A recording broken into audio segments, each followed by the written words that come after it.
What's on your evil mind? Hold your insulting tongue and mark my words well. How about this rumor that you are really Iron Man, Mr. Stark?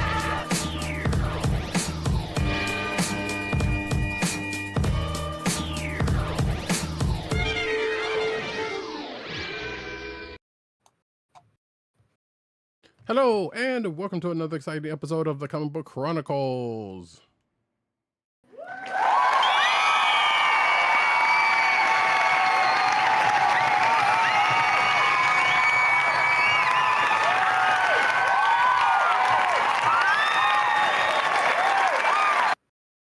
I am your host, Roddy. You can find me at Roddy on Twitter and Blue Sky. You can find me at CB Caps on Twitter and whoa.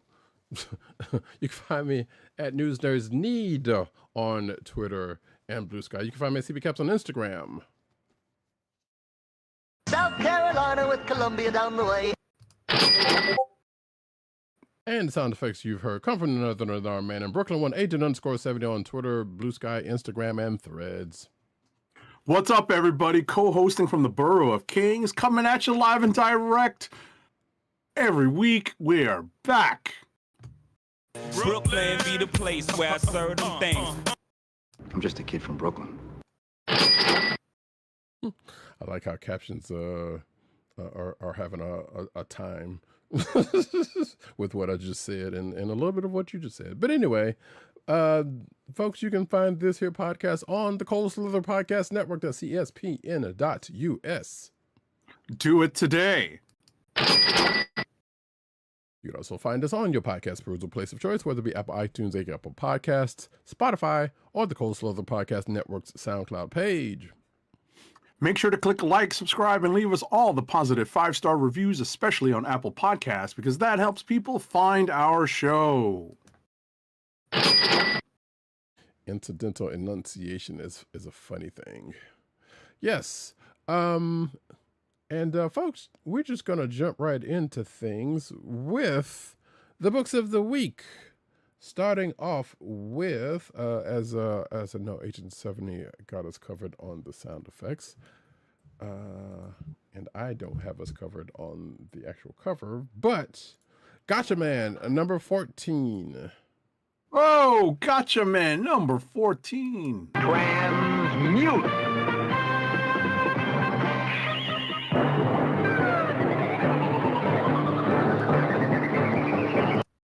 Gatchaman number 14, published by Mad Cave Studios, is written by Sam Humphries, with pencils by Chris Batista.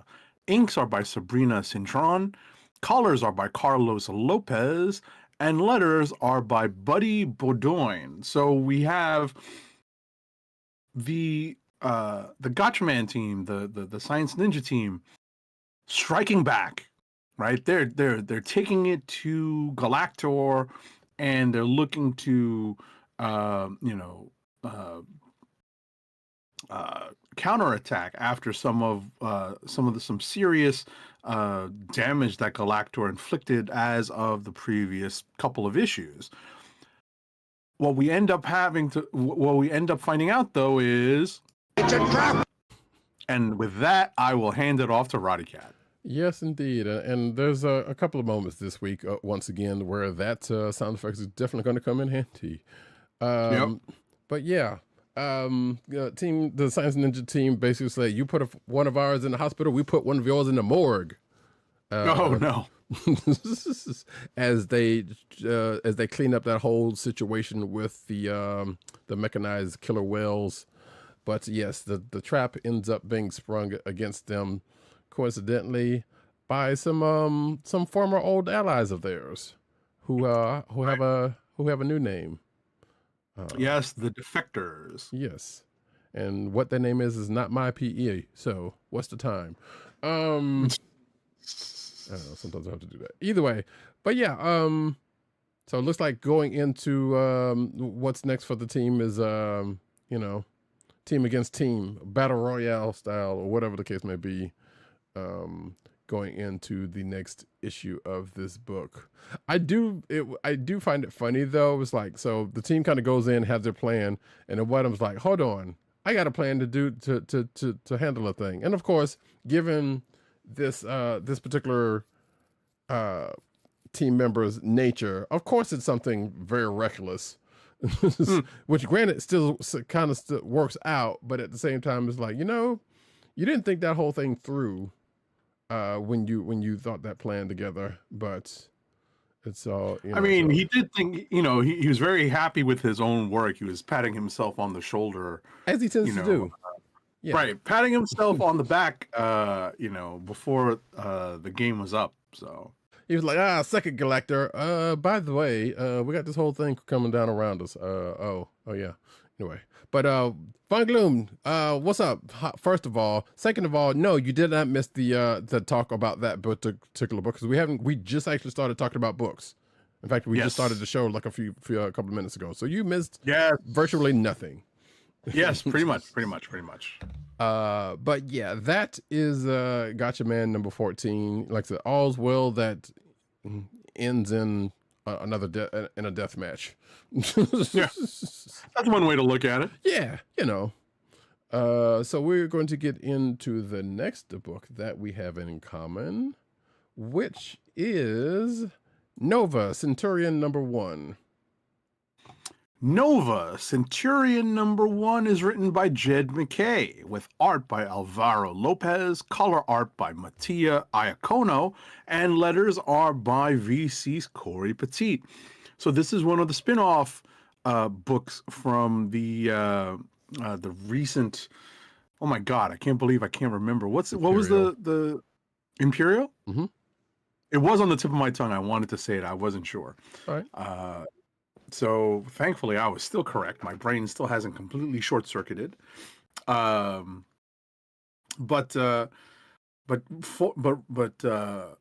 unfolding out of the events of Imperial is this new Nova book, Nova Centurion, which follows what Richard Ryder is up to now that the Nova world mind, the hive mind, has been reactivated, and some new parameters have been set for the story and for the Nova, the one-person Nova Corps, basically here. And we kind of explore all of the different aspects of that. We have the reintroduction of a pretty familiar character that generally hangs out in the cosmic corners of the Marvel Universe. Finally, we also have a bunch of tie-ins that stretch all the way back to the Annihilation War. Mm-hmm. Right, and I kind of like that. At one point, and I thought this was fun to kind of go down a little bit of memory lane and to kind of shout out some stuff that would be, it was definitely fodder for like a deep dive into Marvel Cosmic, and especially if you have Marvel Unlimited, which is a great tool, not a sponsor. To go back and read some of these, because some of those stories were just really good and really formed the backbone for Marvel Cosmic as we've known it for several years now. I'm talking about Annihilation War forward, right? Or Annihilation forward. Right. So I thought this was a great start for Marvel Cosmic, or I guess I don't know if this would be like the jumping on point for Marvel Cosmic, but I think it is, because I think they do a good deal of, groundwork, laying down like the foundation for a lot of this stuff to move forward. So, obviously the Imperial miniseries did a lot of that, but I think that this series is going to help continue the push. And with that, I'll hand it off to Roddy Cat, because I definitely thought of some of our evergreen episodes when Richard Ryder was going through that list of everything that he's done and fought in, mm-hmm. to kind of establish his bona fides. Mm-hmm. So and Manglo might get to that last thing you asked in a moment, but yeah, as I say in my note, Dick's got his mind on the job, and the backup world mind has its mind on the consequences of him doing his job, because as far as we know right now, well, as far as what was addressed at the beginning of this issue,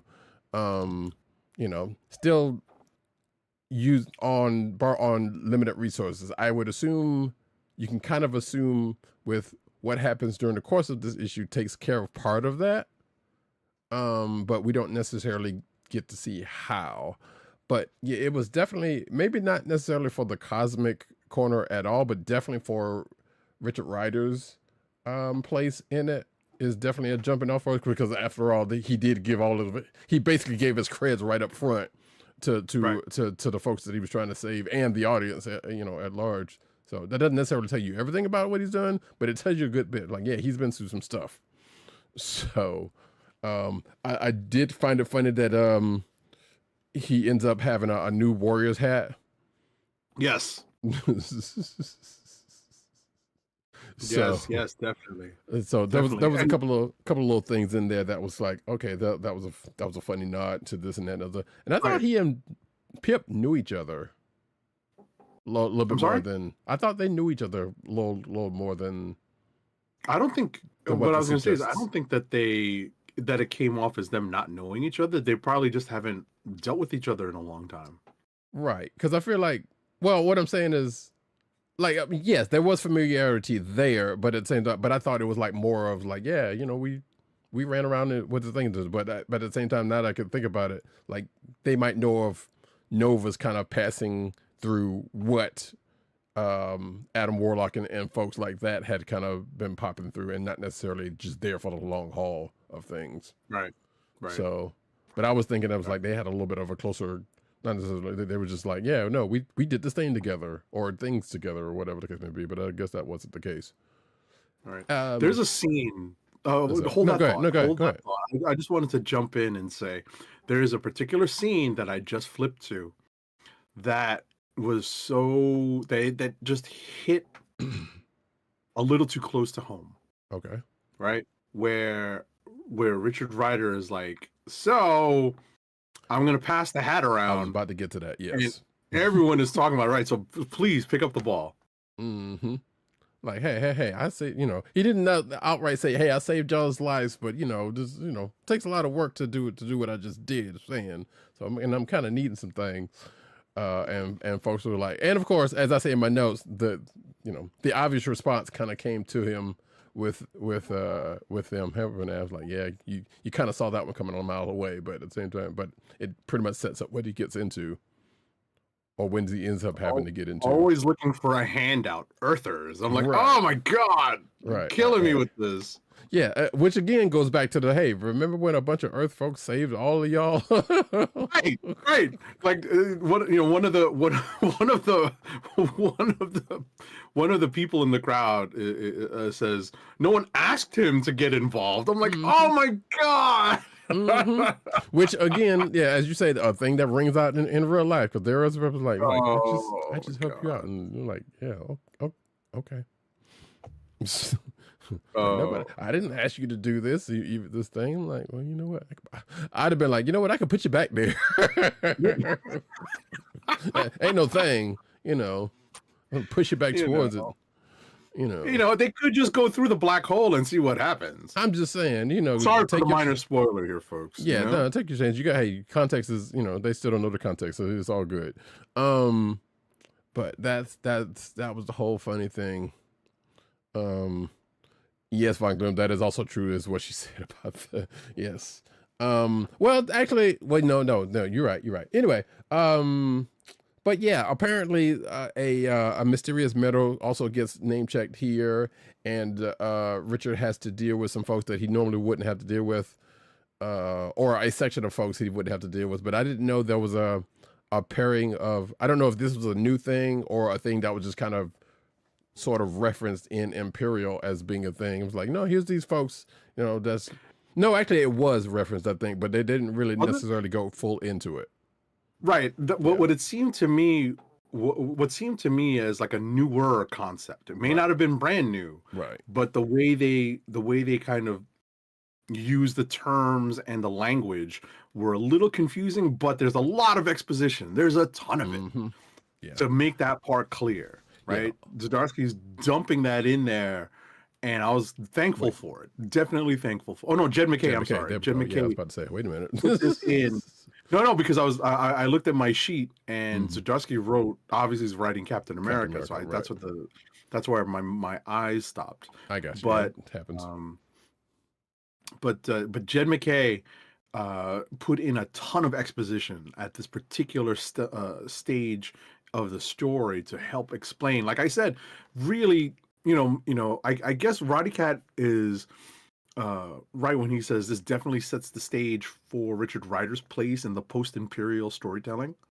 Right? I feel like this definitely helps in the greater Marvel cosmic storytelling because it sets it does so much to set the stage. Sure.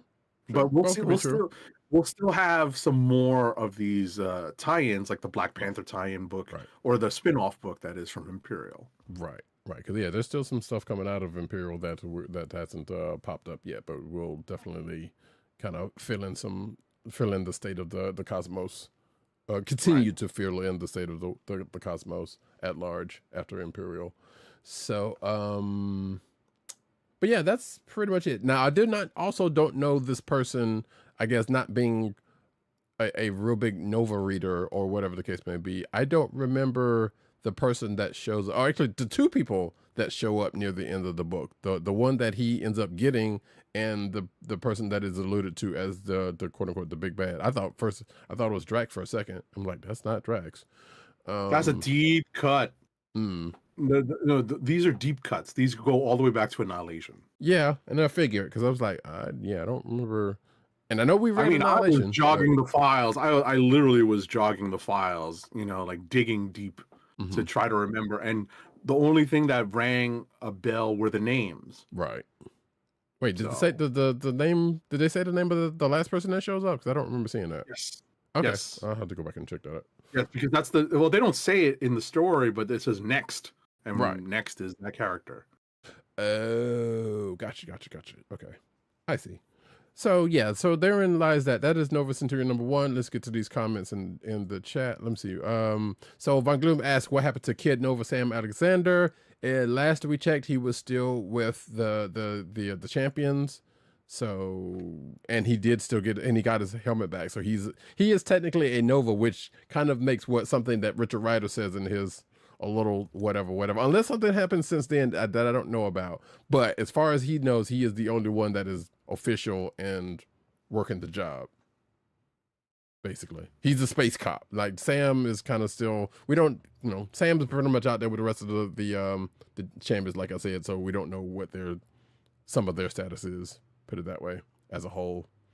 So he's probably around. He's just not doing anything that we know of yet. Right. Also, Von Gloom says vows to make a Dick Rider joke if I ever wrote a Cosmic Marvel. Good luck in that, because I don't think they were going to let that go on slide. Unless you do it in slick way. So good luck with that, sir. He also says Richard Ryder is more acquainted with a specific Infinity Watch. Right, Gamora. I do remember them being having a thing at one point in time, which I think that was probably from Annihilation or something. But and the last comment is the Milky Way is a ghetto, as Deathbird called us. Yes, that is true, because I remember that from the pre-Exiles book.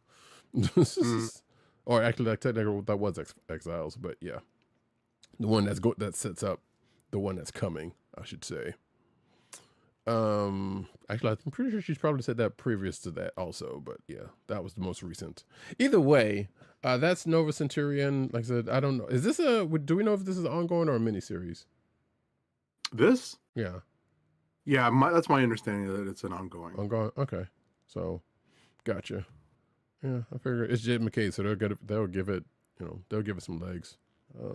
Yeah, some leash. Like the leash will be a little long. My guess is that it'll be at least 5 or 6, and then we'll see where we are. Right. So, so that being the case, next up, and well, no, it's not the last book we got, but it's the next to last book that we have in common. Ultimates number 18. Okay, Ultimates number 18 is written by Dennis Camp with art by Juan Frigeri, and letters are by VC's Travis Lanham. So when Roddy Cat and I were having our pre-production meeting just prior to the show, I had some music playing in the background, right? Piped in, definitely piped into our meeting, and it was the the soundtrack to the Broadway production of Hamilton. And there's a certain part of like that the big kind of famous song from this particular musical from My Shot, right? That seemed to be ringing in my head and in my ears while I was reading basically this entire book. And this book is basically a call to arms, literally a call to arms, as the Ultimates are nearing the end of this 2-year window that they had to change things before the Maker reemerges from his from being in captivity. So with that said, I mean, these are broad strokes. I'll hand it off to Roddy Cat so that he can touch upon some other things. Oh yeah, I mean, and that's pretty much the thing for so.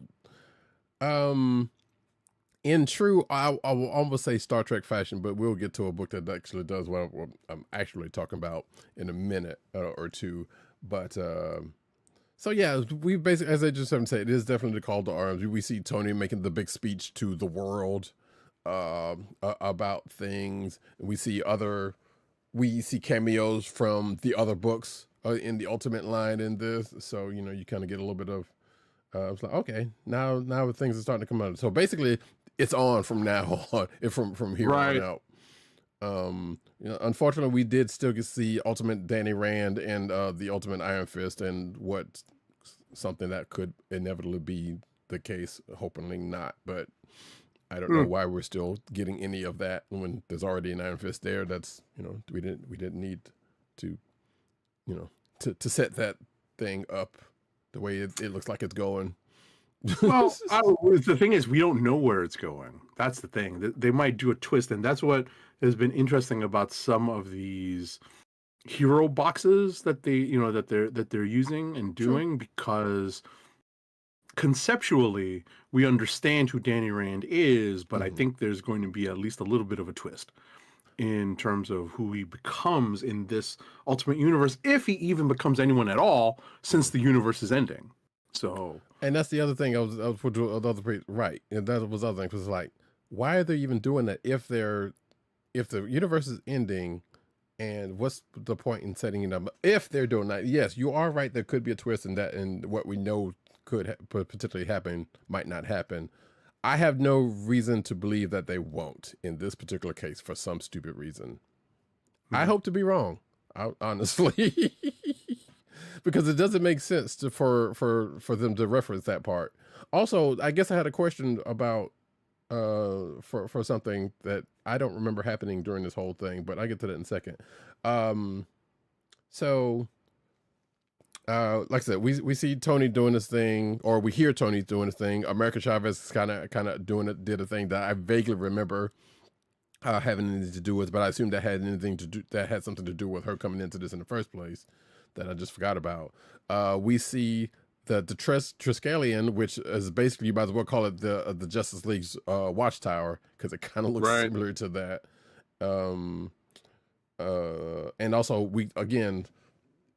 despite the message also being a real world parallel to one that could be useful right now, we see a couple of other parallels. We also see, funnily enough, because I tend to look at stupid stuff during the panels.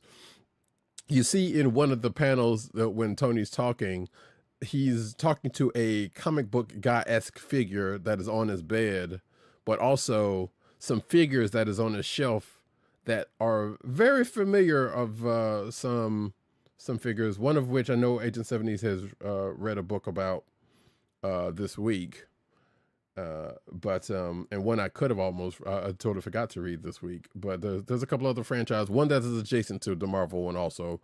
That also was referenced there. It's kind of funny. So we see I make the joke that we see a Nick show up, and he's furious because he is. Of course, like I said, the cameos from other parts of the universe, including Spider-Man, Black Panther, and actually, I guess technically, I don't know if we actually got a full. I guess yes and no. We did get we got one from the X-Men corner, Ultimate X-Men corner, but therein lies that. So the question I had was that whole Thor Sif thing. Did they actually explain what's going on with that outside of just like, oh yeah, this is just how they are, and this is they never really did anything. Okay, that's what I thought. No, because listen, at the end of the day, that's there's a lot going on here, and they're due to the compressed nature of their story, I think that they're touching upon it is what they're going to do to tell that particular story. Is that they're off doing God things, right. Which I know, and I just now looked at the reference that Ryder was speaking of, and just taking a look at the shelving, and I'm like, oh yeah, they're taking pot shots at the people who are spending time trying to escape reality. Yes, basically. So so we got a little bit with the spy amongst the in the mix getting groceries, and of course Cap doing Cap things in an almost MCU like manner. That was a great sequence. I know just a couple panels, but it was great. I knew you would like that one. That's what I was like. But so also, you lit me on fire. You were trying to kill me. Yeah, but the world's it's all right because we understand the world did some things to you. I got you. So we figure we know where that's going from that whole situation because it's Cap after all. But somebody gets snapped. In a weird way. What I was going to say, hold that thought. It's not the original Ultimate Cap. True, but still, that's the way you look at it. It's like it's not the original Ultimate Cap. It's the Ultimate Cap that's been Chris Evans. It's MCU-ified. Yes. Yes. Absolutely. So, which I mean, again, it's circular at this point almost. But yeah, like I said, a lot of things happen to do it. It's a potential click of the week for me. Like just a little stuff that kind of makes up this issue, as it tends to do, just makes this an issue. And of course, the overall message that is definitely reality leaning. And as Von Gloom says, well, reality currently sucks, so escape is much needed. And not wrong. Von Gloom also says, yeah. The Ultimates and Ultimate X-Men definitely have an experimental vibe, especially the Ultimate X-Men, because that seems so far afield of what's going on in the rest of the Ultimate universe. Right. It's crazy. And I need to go back and actually check that out, check out what's going on with that. Because I lost the thread on that one. Same. They gave Peach Momoko just space to tell fun, cool stories in her way, in a very manga-esque way. So, they gave her that space, and that's great. Yeah, and still going. When you're talking experimental, I think that's absolutely the one way, a really good way of describing that particular Ultimate book.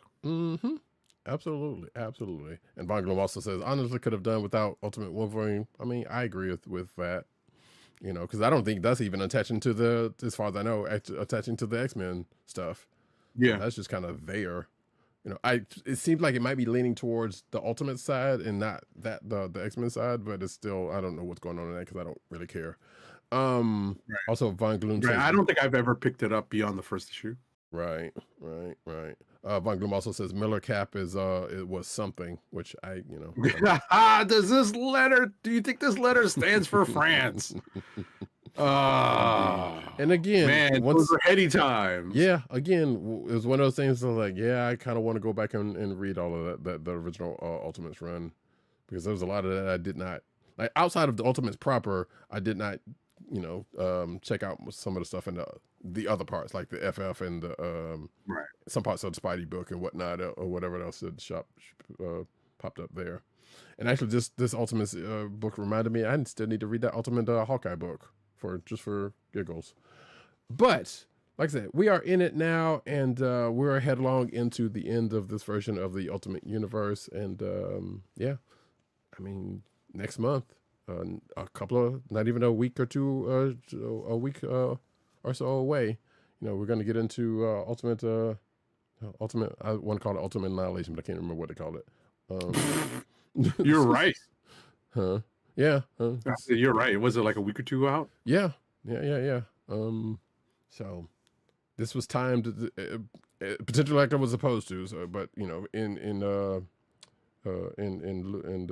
beginnings of that. So, yeah, you know, not long now for all of this, but we still got some months to go before the universe sleeps. And with that, we get into the last book that we have in common. Speaking of things ending, and I know this is what Von Gloom was hoping to get in on. One World Under Doom, number 9 of 9. One World Under Doom, number 9 of 9, is written by Jed MacKay with art by. Oh wait, this is not right. This is like a bad copy and paste of the credits for the Nova book. So, wait, did I do that or you did that? Oh yes, I did. Oh yes, hold on for a second. I think I was. Hold on. You know what? I think I did exactly what you thought I did. Yeah. It's okay. Well, no, it does. It's not okay because I typed over the stuff that I had previously. Right. Same. I think I was cheating and grabbed it very quickly, and that is not a good idea. So, the writer's the same, so that's something. Right. So no, it's written by Ryan North. Oh yeah, that's right. Oh shit. With art by R.B. Silva. Mm-hmm. Colors are by David Curiel. And letters are by VCs. Like, I'm literally typing this out as I'm speaking. Letters are by VCs. If you are linked to our show notes right now, you can see the data entry live. I cannot type quickly. VCs. Well, luckily, I don't think Travis they're going to see it until you finish. So, oh, okay. I don't think. Or until you hit enter or something. Okay, I gotcha. Yeah. So, this issue is the culmination of this story. And if you thought that the story would have ended exactly how you thought it might, striking at Doom's real Achilles heel, his only true source of possible humanity / weakness. Yes. Right? That's what happened. It's what happened. It was teased as the previous penultimate issue was racing to an end. And now we're dealing with the fallout and what someone would do in the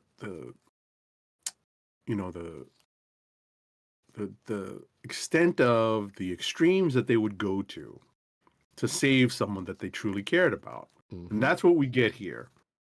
And, you know, we find out what the fallout is and everything that they've lost as the result of it. So, you know, like, that's minor, not even minor. It's kind of major spoilery stuff that I'm describing, but I'm not really giving you too much detail. But that's essentially what happens here. Your thoughts, Ryder Cat? So, and I'll address something that the couple of things that Von Gloom says in a second. So this issue was like, yeah, okay.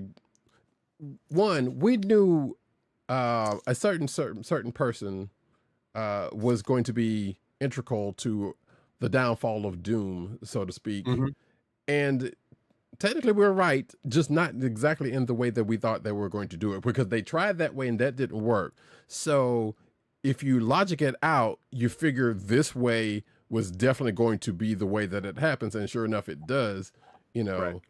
And it's like, so thinking like that, you're like, well, okay, we saw this coming, and yeah, all right. And of course, he's going to do everything in heaven, move heaven and earth to kind of right, because nobody's going to be, well, some people are not going to care, because two things could have happened. This could have taken him back into the villain era properly, but he couldn't. But but again, if that was his fault, that couldn't have happened. Or what ends up happening here happens in a way, and he ends up, doing things end up happening the way they happen.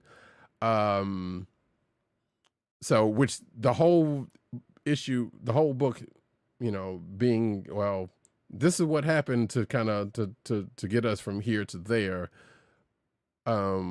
happens, but also still brings about a question that's still unanswered, because halfway through this series, if folks may or may recall, Doom did a thing that tied himself and his station to basically kind of the fate of the world in a way. That does not get addressed here. Now, either that's going to be up to the new Sorcerer Supreme, or a very perturbed Reed Richards at the end, as we see at the end of this, which is kind of funny to see. Because let's just say the Will of Doom has been enacted. Well, not necessarily enacted, but at the very least seen. I don't think we saw all of it, which it was done in a clever enough way. But again, the world is left in a state, as also has been said in this issue, much worse than what it was before One World Under Doom came into place, which realistically also mirrors real world sentiments. And also in some of the things that's been said in this issue, definitely also parallels real world sentiment, because once again we get people's reactions to what happened / what they think happened, and the fallout from things going on. And of course, real world sentiment kind of echoes some of that in how some people think about the especially here in the States, the way that it is run, and the way that unfortunately we haven't gotten to the point to where the dipshits deposed, but hopefully, but nevertheless, still the sentiment is still there. So we get back to that kind of stuff, which I don't need that because I see that in real life, but also, hey, here we are here. But not to get anything too spoilerific, but unfortunately stuff that has already been, put out there already. Yes, we get to see who the new Sorcerer Supreme is, and I kind of sort of agree with Von Gloom, who says, I'm not going to, just in case anybody wants to be, spoiled, I'm not going to say the person's name, but them taking over as Sorcerer Supreme was kind of flat, but partially because Marvel spoiled it, one. If they hadn't spoiled it, then we would have been like, oh, okay. That would have been a great reveal. Right.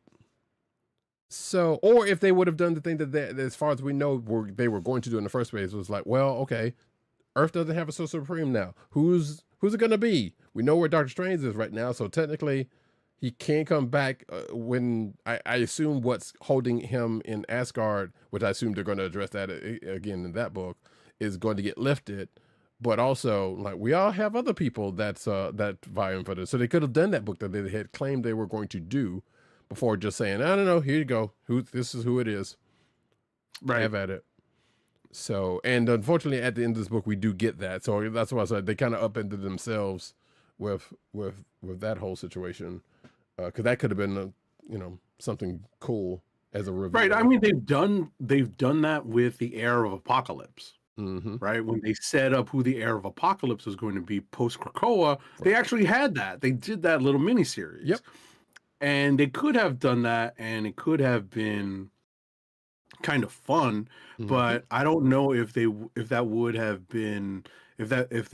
had as much of a audience for it. Yeah. True. Also, yeah. I don't know if there would have been that much of an audience. For this, that kind of... for this or for that, you mean? Or for this? For that kind of book. Right. Yeah. Like, who's going to be the next Sorcerer Supreme? I think there would be an audience for it, especially for anybody who was invested in that coming out of, that and Doctor Strange. Anybody in the magical part of the Marvel Universe might have been, but I don't know who all that audience is, but I know that audience is out there. Yeah, you're probably right about that. But I feel like it might have been more than what we might think it is. I know I would be, but that's just me because I'm silly like that. You know, you might have also, I don't know, you know, for science reasons, I don't know. But yes, it would have been a cool reveal if they had done something like that and just like, you know what, hey, no. Now granted, did we need another book that did something like that? Because we have talked about it in the past. It was like, yeah, was that really necessary? Probably not. But in this particular case, it might have come off better than them just going and spoiling it. That's for damn sure. Put it that way. So that being said, to address the other comment that Von Gloom says, if Doom was so integral to the MCU, if Doom wasn't, so integral to the MCU right now, then I would have had more faith in this current demise sticking. But I suspect he'll be back in 6 months to a year. So one, yes, but also, they've done it before where it's like, the character's not around, but here's the movie, or vice versa, or like that. So that part is, you know, less of an issue than you want to believe it is, I think. But the fact that he's coming back, more than likely, absolutely. He's Doom, right? He's Doom. There's no. He's way never ever going away. Right. They're not going to put him on the shelf like for long. That is, he's never ever going to go away for long. Right. Exactly. Because they've killed his ass before and he's come back before. So it's not like, you know, what are you going to do? Get rid of probably one of the best villainous characters in you know, depending on who you are in recent history. Right. You know. And actually it's sometimes not even villainous. So, you know, you got to take it for what it is. So no, he definitely is not going to be off the shelf for that long. And some would argue that the reveal at the end of this book, well, the quote unquote reveal at the end of the book of who the Sorcerer Supreme is, might lend credence to them coming back. If they were talking to who we thought we were talking to, they were talking to, we'll put it that way. We don't know. You know, could have been talking to the audience, for all we know. But you know, I part of me believes that that probably has something to do with the quote unquote demise. I suspect, but we are here post One World Under Doom. The world is kind of in a state, as it is. We know who the new Sorcerer Supreme is. That was whatever. And which realistically, hey, that person getting the mantle, probably logical. Mm-hmm. But also, who else was going to do it that didn't already have it, or, you know, would have been compelling enough for it? I can't think of too many other people. Right. You know, they would give it back to Loki again? No. So anyway, but that's One World Under Doom. It came and went. Surprisingly, it is a potential click of the week for myself. Despite some of the things that we just said. Oh, it was a good read. It was a good absolutely. read. That's the kicker, right? Mm-hmm. Like, we knew what was going to happen. We kind of knew how it was going to play out. Mm-hmm. It was still very well. It's Ryan North, yeah, right? It was a good read.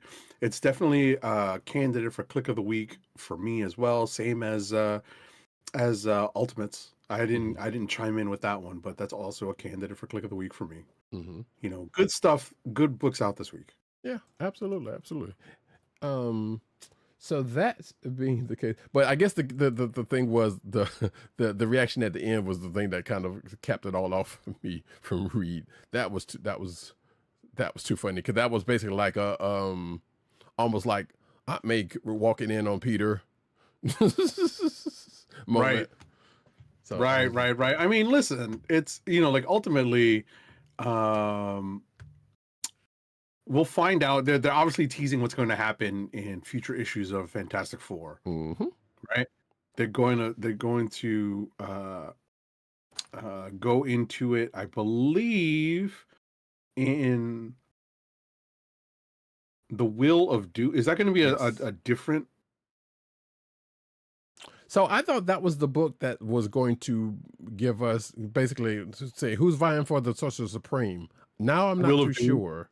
Right. No, because this is more along the lines of what's going to happen post One World, where, like, we have what happens to Latveria, what happened. You know, we've already gotten some of the some of the fallout Right. from Doom being deposed as the Emperor. So we have, I guess a book. It doesn't say here that I thought that was the a Will mini. of Doom. Is it the Will of Doom #1? I guess that's a book. Yeah, that is a book. That was definitely a thing that was announced a few weeks ago. Gotcha. But also, now, will that would be the book that addresses again that other thing that we talked about that wasn't addressed here that's still tied to Doom, or is that going to be left to the new Source Supreme? Like I said, Well, it's probably going to involve the Red Hulk, who's not the General Thunderbolt Ross, but somebody right, else. which also still weird, but yeah. Yeah. But they're nice that. So we are finally done. Well, we're finally done with the event One World Under Doom. Now we are in a post Doom world, but not necessarily. But now we got to deal with the people cleaning up after them. Right. And with that, folks, we are going. That is it for the books that we have in common. We are going to get into rapid fire. All right, rapid fire review time, folks. Here we go. I ain't got time to bleed.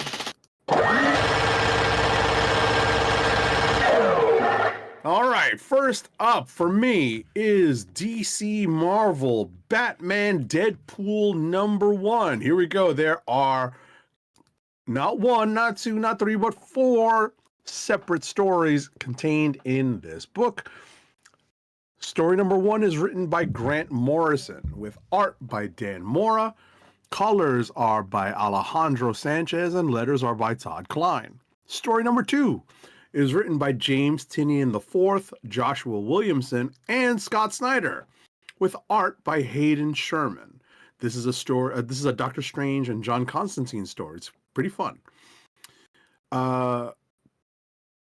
Colors are by Mike Spicer and letters are by Frank Svedovic on that story.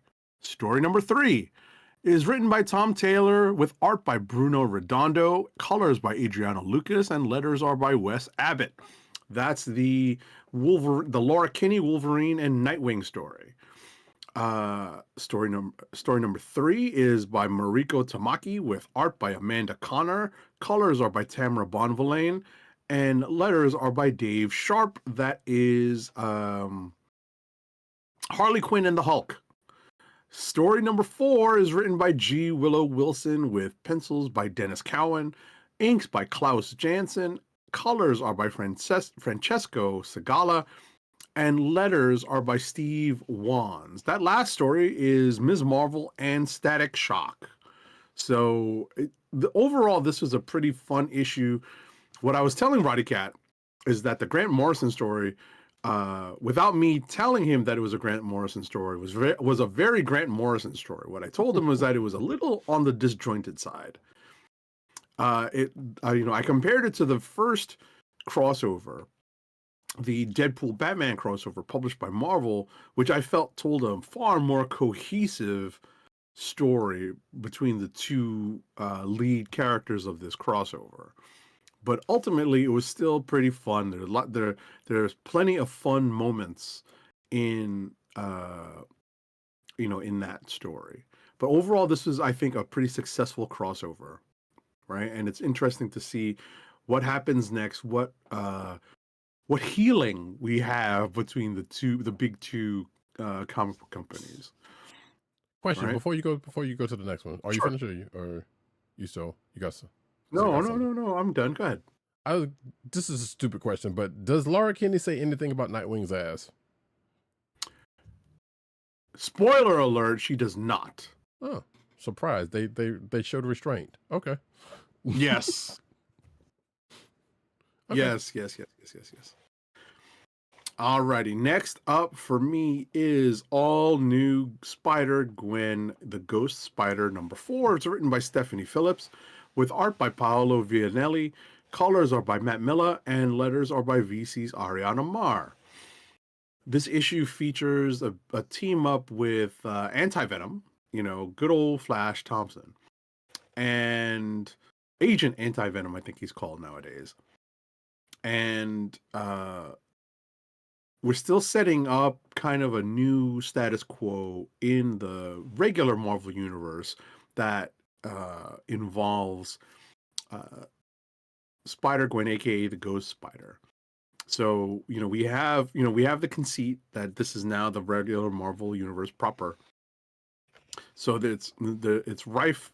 Well, the story is ripe with opportunities for crossovers, and it's rife with actual crossovers. So, we're going to do this, kind of big spider-esque story, which involves more symbiotes than you can shake a stick at.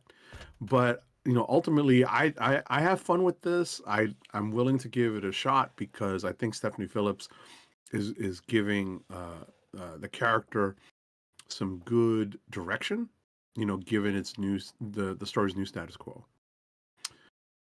Speaking of a story that needs a different status quo, Amazing Spider-Man number 16 is written by Joe Kelly with pencils by John Romita Jr. Inks are by Scott Hanna.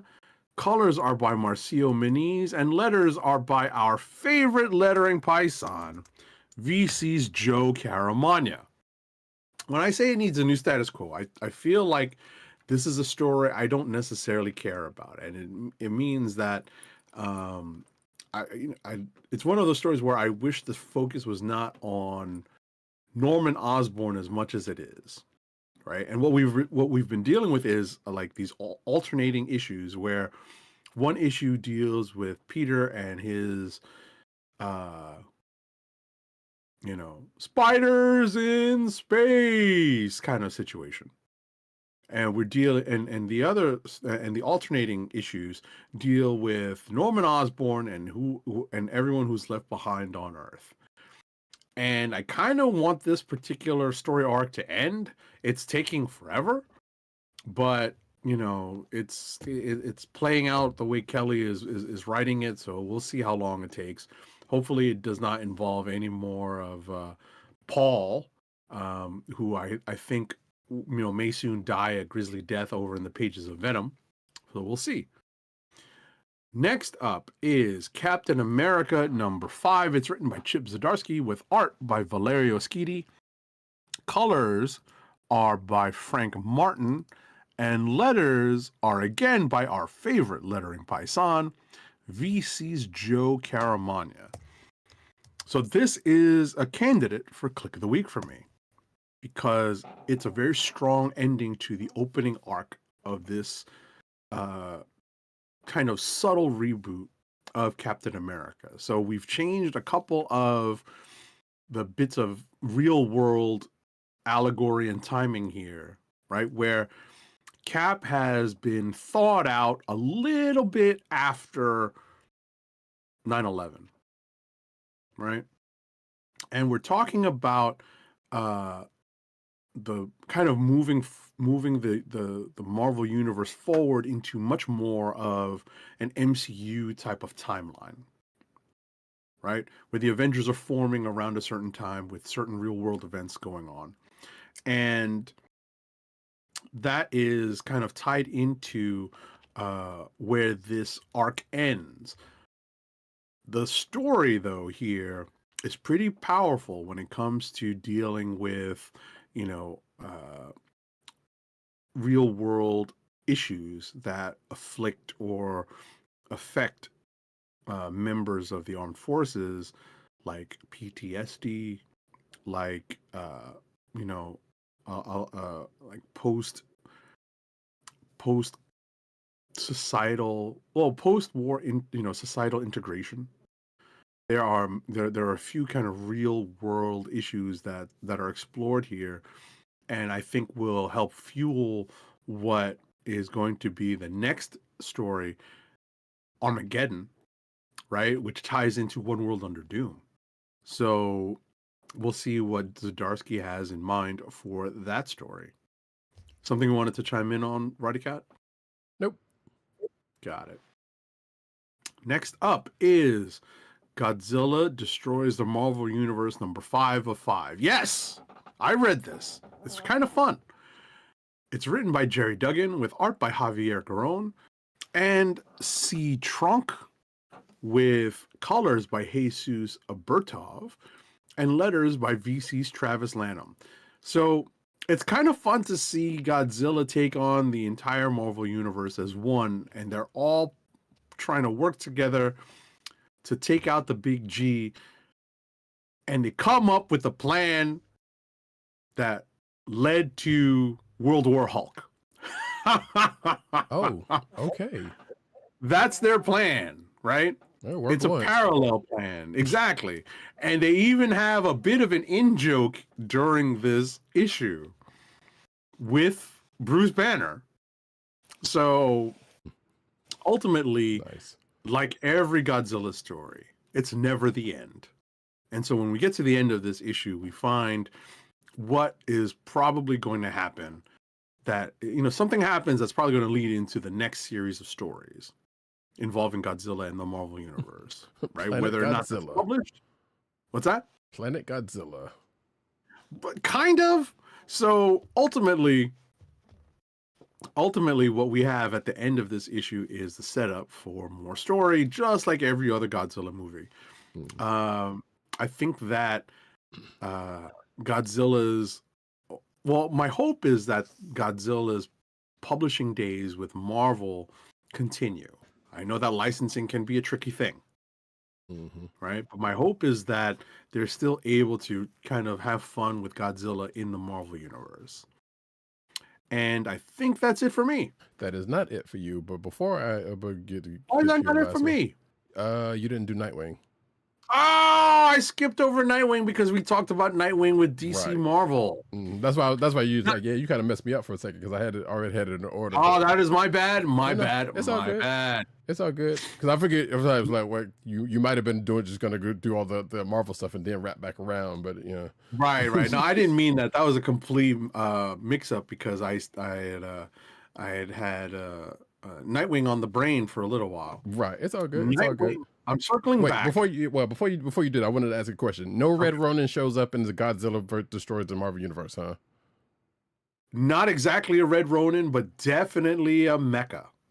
Oh, okay. That mecha that's on the cover is a new mecha, and it's obviously very much in line with the idea of Red Ronin, but it's much more in line with the idea of Voltron.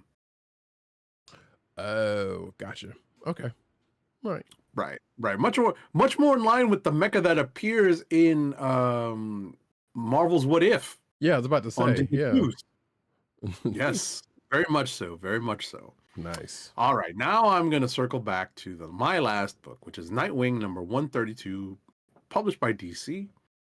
It's written by Dan Waters with art by Dexter Soy, colors by Veronica Gandini, and letters by Wes Abbott. What's fun about this issue is that it's not involved with DCKO. It's not involved with any other story. It's very much Nightwing centric. It's centered around Bloodhaven and some of the things that happened in previous issues that established a particular character and what this character's motivations are. It's the new, I guess, you know, one of the new. I believe it's the new commissioner of police in Bloodhaven, but my memory might be failing me. But it definitely establishes or ties in a particular backstory and brings it all the way back around to this current story. And I thought it was really well done. I thought it was very effective. And I give Waters credit because Tom Taylor's story, I think, was very hard to follow. And I think that Waters' story post Tom Taylor's run has been a little bit up and down for me, but I think right now it's at a good point. It's at a higher point. And that's it for me. Nice. All right, for myself, folks, we're going to take a trip into the land of the licensed with Tally-ho!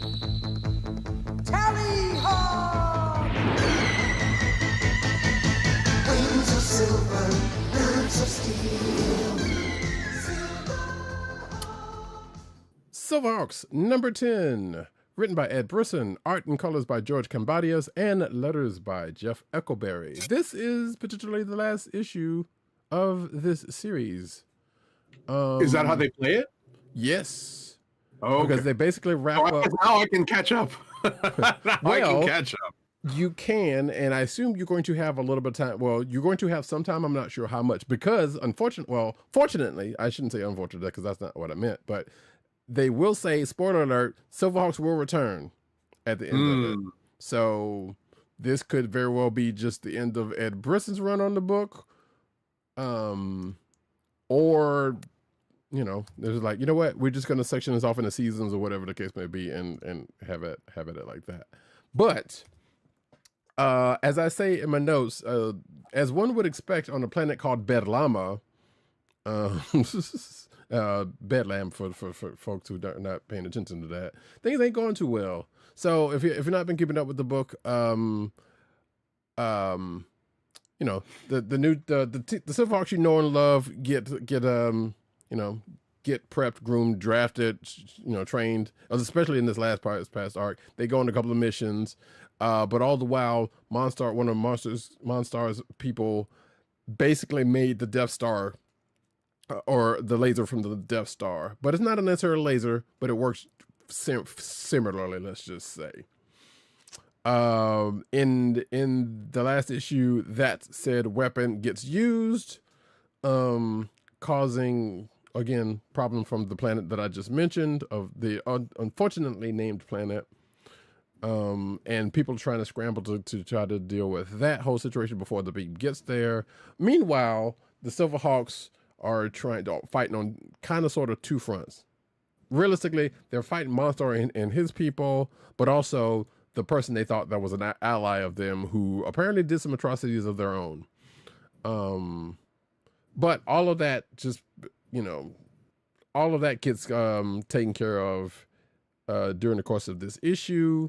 Something does definitely make seemingly make the ultimate sacrifice, or somebody calls the play to make a sacrifice at the end for this, but seemed like everybody came out unscathed. Spoiler alert, because, you know, hey. But yeah, things happen. People kind of run into each other. Some folks did get hurt, but, you know, hey. All's well that ends well, basically, as the book draws to a close. That doesn't mean you shouldn't read it, because it was a fairly decent story. I wish had lasted longer than the 10 issues that we got. But some would argue that SilverHawks as a show didn't last as long as Thundercats did as a series. So therein lies that. Maybe there's going to be a crossover at some point of the two franchises. There should be, because we already know they're in the same universe, both originally and in the series. But anyway, therein lies that. Even Tallyhawk has a nice little moment in his book, and that's my favorite character. I don't know why I'm saying that, but it's fine. But it is the truth. Love that bird.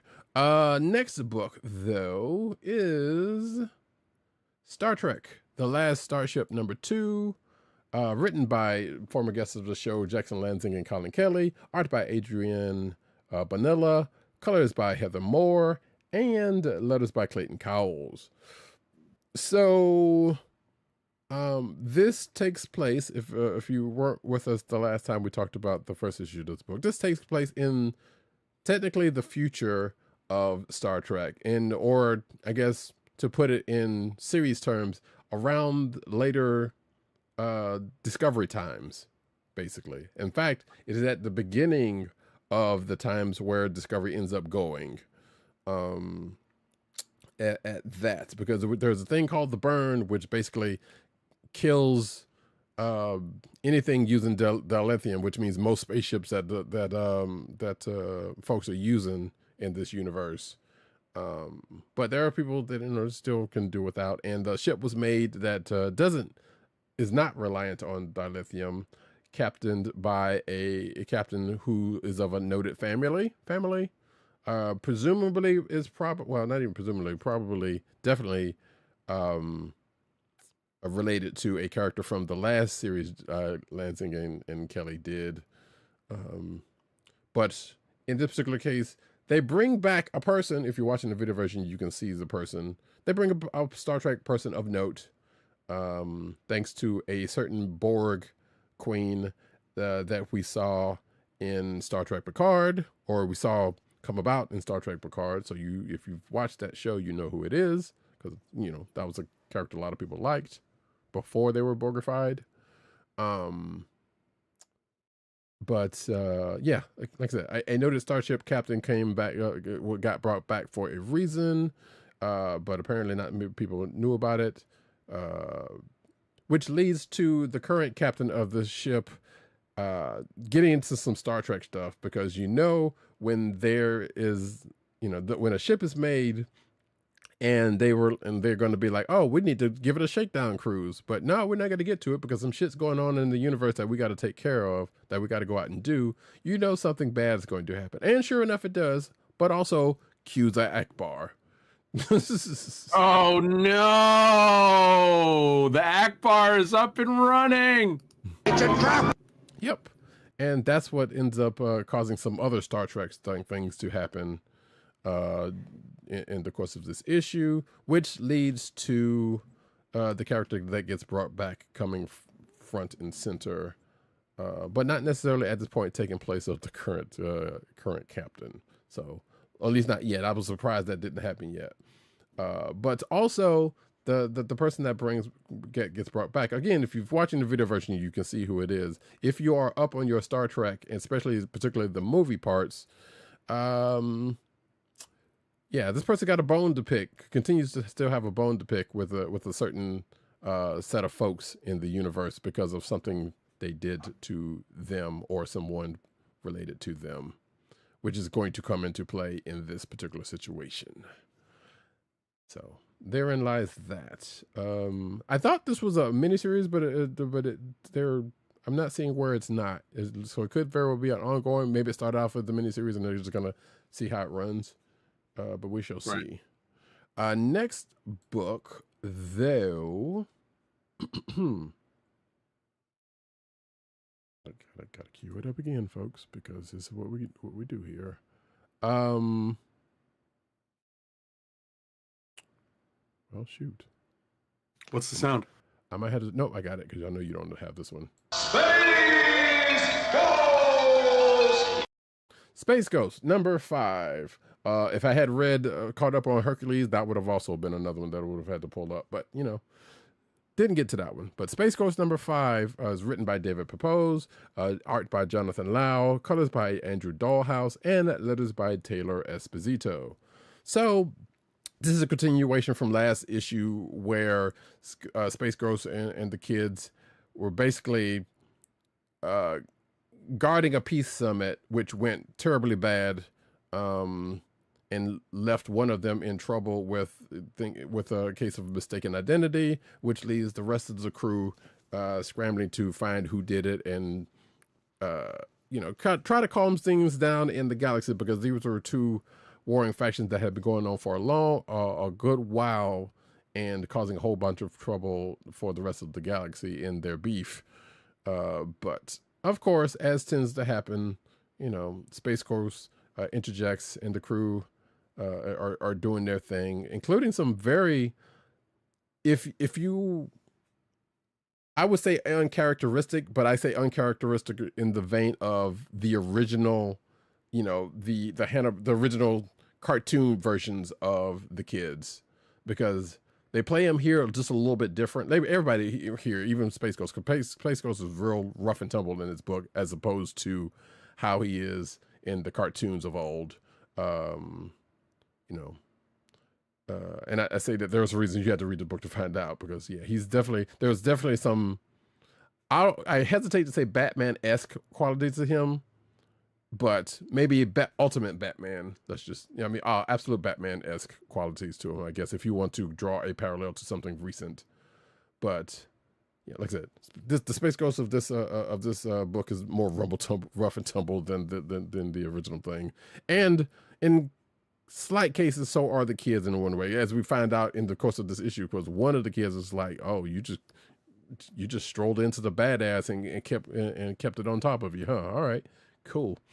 So, but nevertheless, like I said, things happen, and kind of all's well that ends well, but not really, because there's still some more. There's still an outside party that has to do with what happened here. One, and are going to continue to make things bad for Space Gross as is their goal. So we shall see how that ends up in the coming issues of the book. And last but not least, there is no soundbite for this one, but that's fine. Excuse me.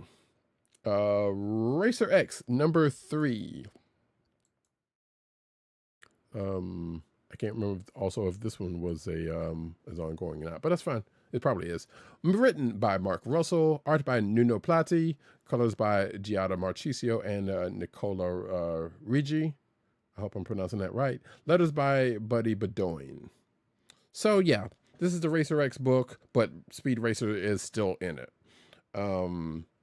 You know, if you know anything about Speed Racer and or Racer X, you can kind of know their relationship, and that still kind of is in here. You know, this book also is basically like, hey, you know what? Racer X is pretty smart chappy in his own right. You know, in the course of this universe. So as we see him talk about car design and basically gets the one up on a plan that was meant to take him out, and by proxy take out Speed Racer, but you know, things go the way things go in that situation. We see somebody that I don't know if this person that shows up is someone from the cartoon / anime. I assume it is, but apparently the person that shows up that seemed to have some familiarity with Racer X, but leads to a situation, not necessarily a situation, but leads to them having to potentially save Speed Racer again, because of something that is revealed at the end of this.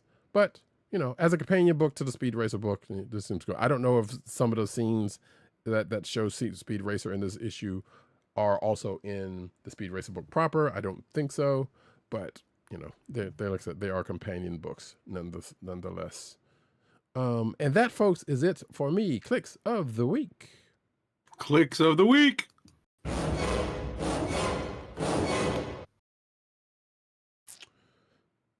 So I got a lot of candidates. How about yourself? Well, I don't have as many as you do, but what are yours? So, leading off is probably Captain America number 5. Next up is Nova Centurion number 1. Followed by One World Under Doom number 9 of 9. And last, I would have Ultimates number 18. Okay. That's 4 candidates. That's pretty good. I share at least half of those, because definitely One World Under Doom is one of them. Ultimates. Did you say Ultimates? I'm sorry. Yes, I did. That's where I finished my 4. Yeah. So I got 4 candidates. I've got Cap, Nova, One World Under Doom, and Ultimates. Yeah. One World Under Doom, Ultimates. I definitely share those with you. Those might potentially be it. Nova Centurion actually was pretty good, though. I did enjoy that. Right. I thought it was a great first issue. So that's really what pushes it to be a candidate for Kliq of the Week for myself. Yeah. And probably if there was another one, that Star Trek, the last Starship book would probably be that. Like I said, Gatchaman and SilverHawks are what they are, because they are just generally good books, but you know, it's just standard at this point. You can say the same thing about Ultimates, honestly, because every time we talk about Ultimates, we say similar things about it. Right. But right. Definitely This is a tough week for me. Yeah, definitely keeping it to Ultimates and on One World Under Doom for this one. Yeah, I think, and it's more than likely actually. Part of me realistically wants to give the nod to Ultimates, but also, despite what we said about like, yeah, we kind of saw how One World Under Doom was gonna, or at the very least how this was gonna kind of end up. As we said earlier, still a great read. So yeah, because it's just a well done issue. That's really what it came down to. Mm-hmm. So that's kind of making this a little tough, honestly. Listen, I'll chime in. Go for it. So if you go, it's one of those times where. Bartering. All right. Say again? I said we're bartering. Got it. Go for it. Hit right. it. I was about to say because there are times when I feel that you decide to choose a book that the other book that I might have chosen. So we'll go with that one. We'll go with that scenario. Okay. So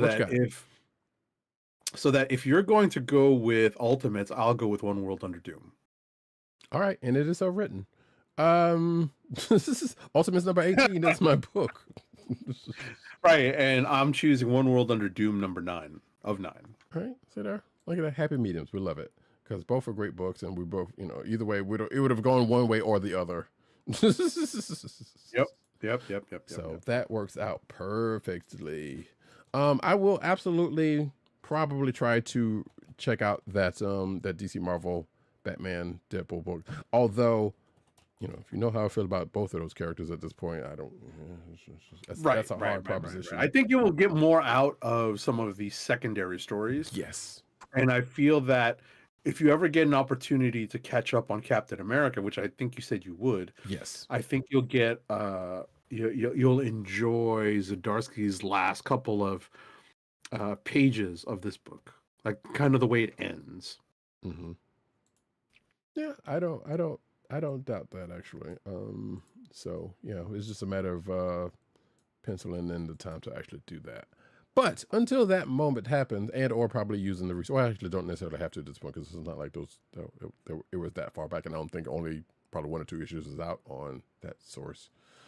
That being the case, speaking of that, so before we go into think of this as an extra ad read for a thing that we don't have a sponsor for, but if you are on Marvel Unlimited and you have emails stuff going on that one, check your emails, because if you are interested in seeing what DC Universe Unlimited might be about, there is an email out there for folks that have Marvel Unlimited to check that out. Oh, that's right. I haven't even thought, so Roddy Cat and I were chatting in the back channels about this during the week, and I thought I was going to have time. I didn't, to go home and just kind of mull this over. So I'm glad that Roddy Cat has mentioned this again and reminded me to kind of figure out if I wanted to do this. What they're offering is to Marvel Unlimited subscribers, like a 30-day free trial of DC Infinite. Yes. And it might be worth it. We'll see. I'm seriously mulling it over now, like literally live online on YouTube and Twitch. So yeah, the only drawback I see that one is only for a month. And I know they have those things that are like that before. So if they said 3 months, it would have been a little bit more compelling, because that would also be like, well, if you get like we get sometimes, like, we already read it a lot as it is. So 3 months kind of gives us the leeway to at least think about at some point it's going to happen again, where it's going to come up again. And I was like, let me go ahead and check it out on this thing, because at least you'll have the time. In 1 month, that's not a whole lot of time. But if you're an avid reader, and don't necessarily do what we're doing, it might be a better, it might be a thing for you. They're counting on maybe people having time during the holidays, and they want to lock in that the beginning of that subscription for the beginning of the new year. So that seems to be the timing, and it makes sense. Yeah. So I'll see if I decide to bite. Right. And especially going into the holidays, where, as we saw last week and this week, the new releases are are girthy. There's a lot of books came out in the last couple of weeks because they want to get stuff out before the holiday next week. So next week probably is going to be a little bit lighter, as we have actually seen as we were talking in pre-production, and going into Christmas. You know, the week or two before Christmas is going to be the same situation. So yeah, probably would be a fairly decent. And there's probably, I feel like there might be another code for that in general. Like there was the one for some strange reason, the one that they put out around San Diego time.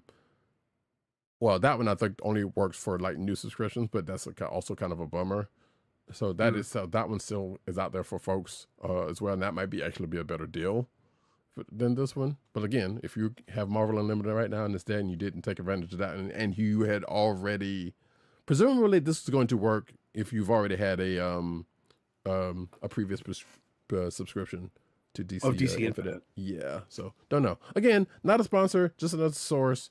You know, right? It's almost I was about to say it's kind of like a side news story, because listeners and viewers may very well be already Marvel Unlimited subscribers, right? We talk about it all the time, and you know, you may very well have seen this email and not have thought it was real, because that's what I thought. Right. I was like, what is this? This can't be real. They can't be cross promoting. This is nuts. Right, because and it makes it because when we talk about this, I forgot to mention it last week when we were talking about that Flash.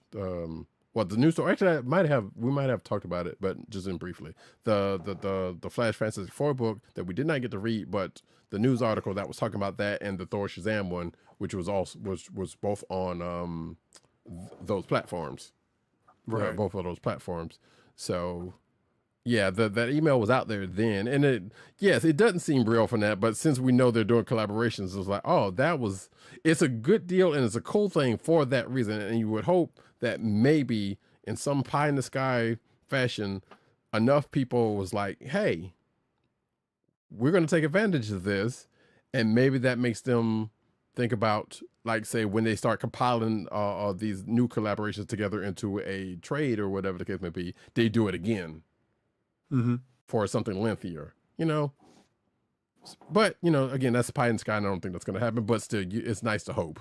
The fact that they did this much was a pretty cool thing. I don't know if they did anything on the other side, because I don't think I've gotten any emails from the DC side of that, despite having a thing. Do you have I was about to say, do you have an active subscription at DC? I don't have a subscription, but I do have an account. So, but I think they. Right. So I think that's probably what what determines whether or not you got any emails. And that's what I'm thinking. Yeah, I'm thinking that same thing as well. But I have seen some stuff here and there email wise, but nothing like on the lines of this. So we're just saying. But that being the case, like I said, just another source, not a sponsor yet. If they want to, either one of them want to sponsor us, please by all means get in contact with us. But now we are actually going to get into the actual ad read. Right. Goodness gracious. All right, our first ad read of the night is for Wink, your personalized wine club. Wink is a world of wine delivered right to your door. From rosé to Cabernet to Torronté, Wink has over 100 styles of wine to discover. Ever try an orange wine? Wink connects you to a world of exclusive wines tailored to your tastes and delivered directly to your door. Wink delivers 4 bottles of wine to you every month with free shipping. You can pick your own bottles or let Wink choose and match to your taste. It doesn't cost a thing to become a member, and you can skip or cancel anytime. And now the listeners of the Comic Book Chronicles can enjoy an exclusive discount of $20 off your first order. To place your first order with $20 off, and to help keep our show free for you, go to our network website at cspn.us/wink. That's cspn.us/WINC. Wink Wines through CSPN. Do it today. And now we get into the news.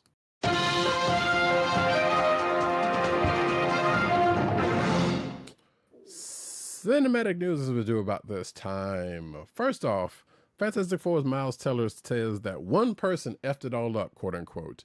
This article does not say who that person is. by the way. But apparently, in an interview with SiriusXM, when initially asked if he and other people associated with the movie knew that it, quote, wasn't great, Teller said, quote, I think it's unfortunate for that because so many people worked so hard on that movie. He then added, honestly, excuse me, maybe there was one really important person who kind of effed it all up. Yeah. Right. So who is that person? Don't know, because this article says nothing about that. Yeah, I don't think who it I don't think he ever came out with the name. He just that was the obfuscation. That's the tease that he gave. He just never gave a name. Right. But also, sometimes when you do stuff like that, especially if you are an actor, that, depending on who that person is, may decide whether you're going to get any more work. I don't think anybody associated with that movie may or may not have that kind of power, unless it's a producer, and that producer of somebody else of note. But again, this is me speculating. So, but yeah, therein lies that. Next up, Chadwick Boseman has been honored with a star on the Hollywood Walk of Fame. So, Chadwick Boseman's wife, Simone Ledward Boseman, accepted the star on his behalf, joined by his family. Director Ryan Coogler and actress Viola Davis both made emotional speeches sharing their memories of Boseman as a colleague and friend. Also in attendance were Disney CEO Bob Iger, Disney Entertainment co-chairman Alan Bergman, Marvel Studios president Kevin Feige, Marvel Studios co-president Louis D'Esposito, and Chadwick Boseman's Black Panther co-stars Letitia Wright and Michael B. Jordan. I still need to see Ma Rainey's Black Bottom. I think it's still out there on the Netflix. I heard it was good.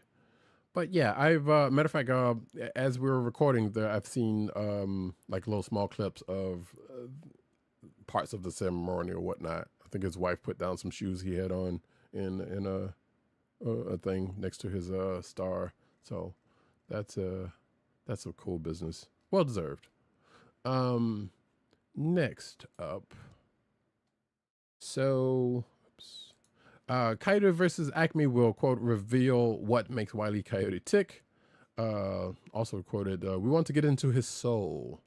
Said no one ever thinking about those cartoons. But hey, you know what? If you're going to do a movie version of a Wile E. Coyote that's not Space Jam, then I guess you got to have something to go along with it.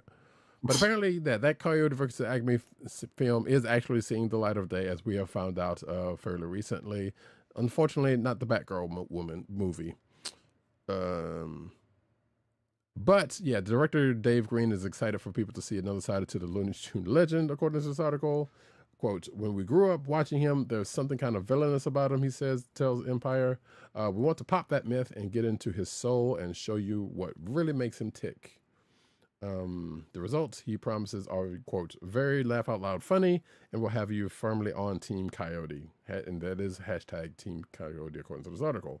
So, and it goes on from there, saying that Wile E. Coyote has been much maligned for 80 years and goes on to what things have happened to him and so on and so on and so on. I'm not going to read the rest of this, but,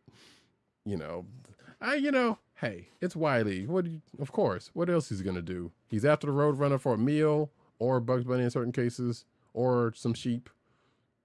He's given harm to somebody, so of course you want to see what so bad happens to him. But who's to say? Maybe this movie will do what they said it will. I don't know. Next up, in a bit of sad news, a fan favorite Paramount Plus TV show is ending with its second season finale next month.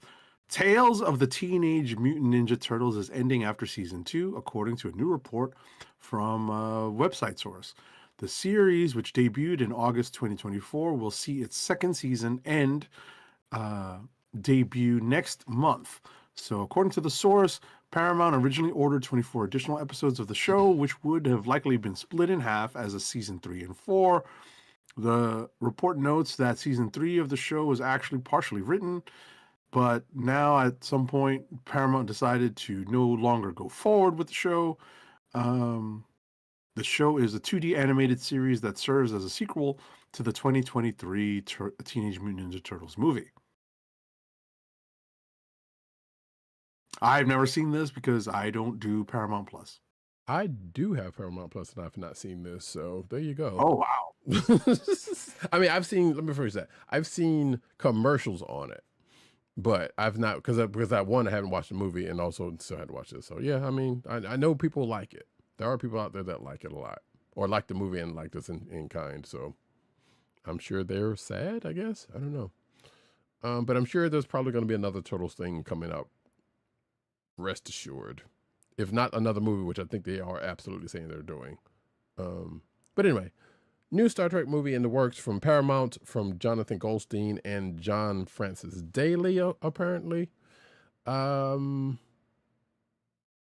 So, according to this article, after breathing new life into high-profile IP like Spider-Man franchise and Dungeons and Dragons, Jonathan Goldstein and John Francis Daly are looking to boldly go where no directors have gone before with a popular franchise. Because you got to make that joke, of course. Sources tell Deadline that the duo are coming on to write, produce, and are attached to direct a new original Star Trek film for Paramount. They will produce under their Gold Day banner, according to this. So, yeah, plot details are being kept under wraps for now, but sources say that Goldstein and Daly's film is a completely new take on Star Trek universe and not connected to any previous or current television series, movie, or prior movie development projects. So, in other words, it's not in the Kelvin universe, it's not in the Prime universe, has nothing to do with that upcoming Starfleet Academy show that is coming up. So, yeah, if that happens, I guess. I don't know. Sure. Next up. Amazon is officially moving forward with a new Stargate TV series, Variety has learned. The new project hails from Martin Gero, who began his career in the original Stargate TV franchise. Exact plot details for the series are still being kept under wraps. The series will be produced by Amazon MGM Studios and air on Prime Video. I've never really done Stargate, so, what do you think about this? I potentially like the idea. So I love the movie, the original movie. I loved Stargate SG-1 and Atlantis. Universe, despite the fact that it had Ming-Na Wen in it, was not great. I love Ming-Na Wen, so that's, so that's something right there. But yeah, that show was not great. I still sit and watch Stargate and Atlantis episodes on streaming services every now and then. So I SG-1 was on for 10 seasons. It was, and unfortunately showed it because it was on for a long ass time, and it was, and also technically four movies, at the end of it. But yeah, it was on for a grip, and like I said, it did kind of show its age there after a while, but it was still decent, still pretty good. Now this new one, when I first saw this announced on like Twitter, I was like, why are they almost suggesting they're going back to Stargate Stargate universe, with the wording of what they're saying? But that doesn't necessarily mean it could very well be another SG-1 type situation, and they're going back into the well on that one. So. Yeah, we'll see how they work. And I know there are fans out there of Stargate who also are like happy for this, because the people have been lobbying, including some of the producers, have been lobbying to try to get something back on the air for a while. So we'll see how it pans out. Hopefully it goes well for them, and hopefully it's a good show. Next up, though, James Bond writers reportedly have quote unquote creative headache over new 007 movie. So the creative team working on the new James Bond film for Amazon MGM are reportedly struggling to overcome one big issue. After gaining creative control of the Bond franchise from Barbara Broccoli and Michael G. Wilson, Amazon MGM Studios announced that Dune's Denis Villeneuve would helm the next 007 movie. No casting has been announced at this time, but Villeneuve is currently working on Dune Part 3. And I'm assuming that's probably the big problem they're talking about. and it is known that Peaky Blinders Stephen Knight has been tapped to pen the script. So no firm dates on the details or anything about what it's going to be about or anything. And there's reports coming in that apparently that those working closely to it have a huge creative headache. I mean, I guess you could say, what else are you going to do with Bond at this point and in this day and age? You know, because let's face it, some of the stuff that the series is known for, you probably can't do as much as you used to be able to get away with. You know what I'm saying? I'm talking about the misogyny and stuff, quote unquote, folks, as people have called it. So yeah, I don't know. I mean, I feel like there are things that are like, hey, if Mission Impossible can do some things, they can probably do it. They just have to change up some stuff. I don't know, but it's only a rumor according to that. So take it for what it is. Maybe they just don't know what to do with it. That's not going back into the well again, which I believe is probably the problem. You know, and especially with what they did with the Daniel Craig stuff. It was like, you know what? They already made Bond rough and tumble, and you know, I don't know if you can continue to do that too much, and he's probably not going to come back for it. So even if they did want to do that, so now they're going to find somebody else to do it. And there's plenty of people to do it, but the people that people want them to do it are not the people that some other folks want to do it because they want to keep it a certain way. So anyway, that's too much on that. Next up. All right. RRR director S.S. Rajamouli has unveiled the first look at Priyanka Chopra Jonas as Mandakini in his upcoming globe-trotting adventure film. The film is described as an original action-adventure epic following heroes on a series of perilous missions around the world. Ever since the global smash hit RRR, which I have not yet watched, claimed the Oscar for Best Original Song and recalibrated Indian cinema's global ambition, Rajamouli has set his sights higher. Okay. I keep seeing one particular clip from RRR that makes me want to watch the movie, and it is a crazy-ass clip. But I still have not, and I know I saw the buzz about it when people were actively watching it on, you know, of course, social media does what it does. But the only thing I have to say about this article is like, man, I cannot believe she married a Jonas. No, I don't know. Anyway, yeah, one of these days I'll end up watching RRR, probably, maybe, possibly before this comes out. Don't know. Next up, though. Folks, if you think Hollywood wasn't smoking enough of that stuff, well, buckle up because they are still smoking stuff. There's a Labubu movie in the works at Sony.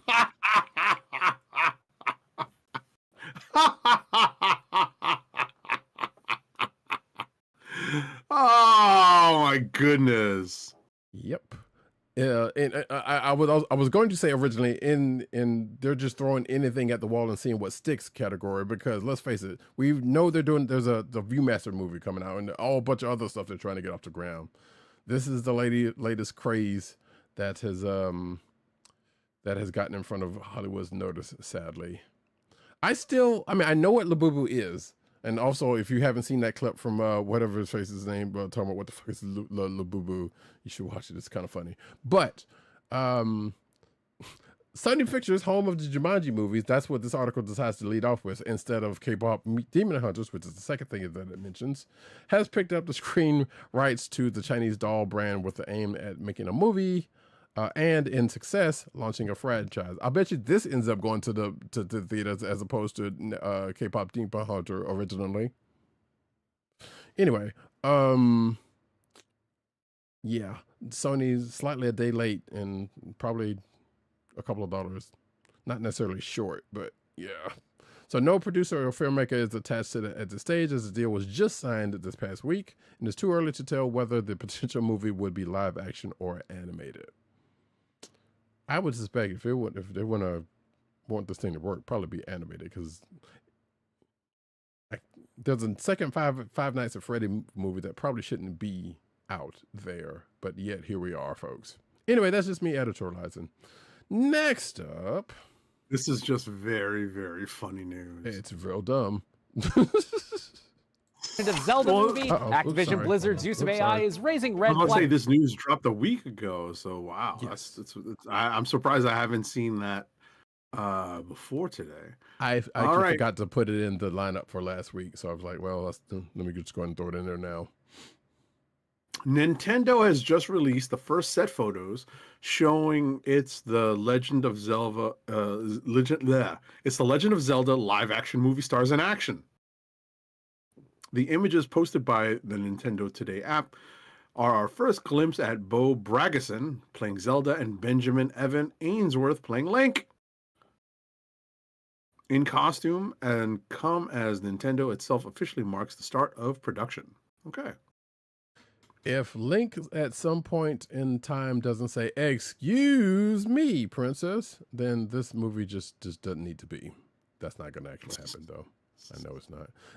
I'm looking at these shots and just reminds me of The Princess Bride for some dumb reason. It reminds you of what? The Princess Bride. Kinda. And that may or may not be what they're going for. I don't know, but you can't tell me from these shots. So yeah, Right. Like, it doesn't give Lord of the Rings vibes. It Right. gives something else. right. And I suppose by the time we get an actual trailer for this, maybe we will, or who knows. But also, I love the line under this last picture. Link and Zelda stare out over Hyrule, actually New Zealand. So yeah, there you go. Anyway, that's a thing. Yeah. Next up, though, new look at adult Aang in Avatar: The Last Airbender's first. Oh, movie. I'm so glad you did this one. I know you are. Because I would have, you know what I need to do? I need to watch the show. Yes, I agree. No. I need to pull a Triumph, the insult comic dog, and pull out some for me to poop on the sound bites. That's so sad. So Go sad. ahead. So sad. Anyway, I guarantee you folks, he would like the show if he actually watched the goddamn thing. Anyway, so yeah, Avatar 7 Havens, they're talking about that's going to hit the small screen at some point, and we already knew that they were working on some actual movies for the franchise. And also, by the way, which we might talk about a little bit more later on, there's a collaboration with Magic Together. We'll talk about that a little later. Anyway, let's see, Aang and the gang are set to return in October of next year, thanks to The Legend of Aang, The Last Airbender. While the project has suffered from big delays, I don't know why I see mutilers on my screen right now, but okay. While the project has suffered some big delays in recent memory, this isn't stopping pending enthusiasts from wanting to learn more about the story that will focus on Aang and his friends as adults. So I guess technically around Korra time. Or probably before Korra time, I guess. A new look at the aged up protagonist has found its way online. Let's see. Recently, an animator at Paramount shared a new Instagram story that gave fans a look at Aang's future self. But again, not that much different from what we saw from. Well, this is probably a picture from Korra, but we've seen an adult Aang in Legend of Korra, so I mean, it can't be too far from that. But anyway, let's see. While adult Aang will arrive on the silver screen on October 9th, 2026, it's far from the first time that we've seen the take on the Avatar. And it mentions Korra, and there you go. So, and also mentions the live action thing that happened on Netflix. And the thing they cite as being the depiction of adult Aang, if you're watching the video version, is a shirt. And a shirt with an outline, by the way. Not necessarily a screenshot picture of the print. It's just which granted it's still a nice looking shirt, but it's it's an outline of Aang as an adult, for a crew T-shirt. So that's somebody posted online because I guess they're working on the thing. So there you go. That's all that was. Next up, we get into some anime news. Alrighty, some anime news. I could do that. That works. I mean, technically it's So- manga at this point, but go for it. Right. So we got some new artwork for 2025 for Sailor Moon. So, per Sailor Moon's official website, the visual was released to celebrate the second half of the Pretty Guardian Sailor Moon Cafe, a limited time collaboration currently running at the Marble Gallery Cafe in Tokyo. The artwork features some characters from Sailor Moon. So, the cafe itself offers a wide array of original merchandise. This has been going on. Still going on. Let's see here. I thought I saw something about a date. Oh, so it's gonna be going on, and there's gonna be some more merchandise scheduled to come out in December on December 13th. Let's see here. So the most recent anime series, Sailor Moon Crystal, returned to Netflix in October 2025. Mm-hmm. Okay. Yeah, and I will say not just any characters. It's the two main characters. It's Sailor Moon and it's the questionably the questionably aged Bo. Oh, okay. Another So- character named Bo. Okay. No. But I meant Bo as in significant other. Oh, okay. But yes, it's Mamoru and Usagi. Again, like I said, that continues to be questionable because I think he's in college and was a high school age. So, but things in Japan are different.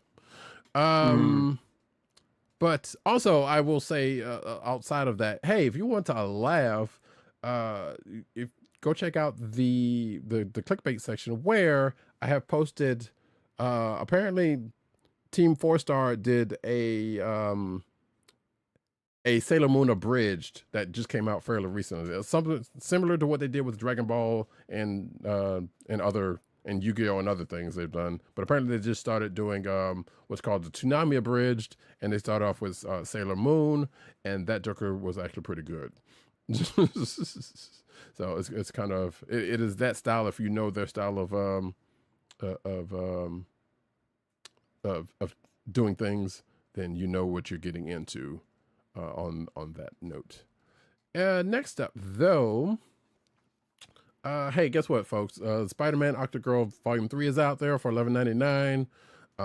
I still have not read this. Apparently, it's on Crunchyroll, but I don't think it's going to be in like the manga thing because neither Agent 7 or I have yet to check out the manga version of Crunchyroll at this point. Maybe at one point. Again, also not a sponsor, but just a source or a potential source. And yeah, so like I said, this is Dr. Octopus in female. This is Superior Doc Ock, I guess. So some semblance you might want to say. But if you want to check that out, you check it out. Next up, we get into some comic book news. All right. A new Star Trek comic gives Uhura the full spotlight. So,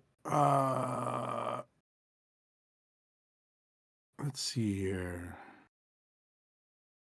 In 2017, IDW released Star Trek Deviations, a one-shot that explored what would have happened if the Romulans made first contact with Earth instead of the Vulcans. That would have been interesting.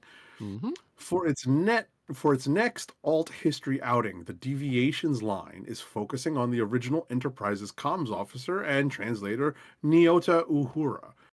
The book is written by Stephanie Williams and drawn by Greg Maldonado and Anthony Fowler Jr. The Threads of Destiny one-shot. We don't have a title. The Threads of Destiny one-shot. Oh, it is? Okay. Yeah.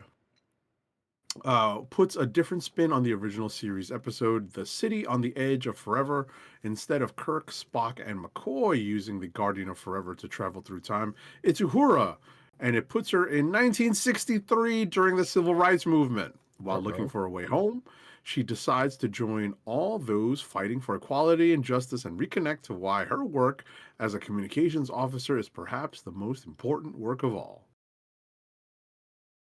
Oh. she doesn't meet back up with. Well, granted, that was still in the future. I was about to make a Gabriel Bell reference, but that doesn't quite work here. But yeah, February 2025. Excuse me, February 25, 2026. Excuse me, that's when this is coming out. I was going to say just in time for Black History Day, but barely skipping it. Yeah, so that is the full title. Star Trek Deviations Thread of Destiny will release on February 25th, 2026. Yes. I remember that Deviations book, but I don't remember if I read it. Oh, yeah. Actually, I don't remember if I read it, honestly. Because I feel like I saw, because there was a couple of them. Because it was like, might have been like a 5 or something. No, it was a one shot. Excuse me, this wasn't says here, but anyway, regardless, rambling.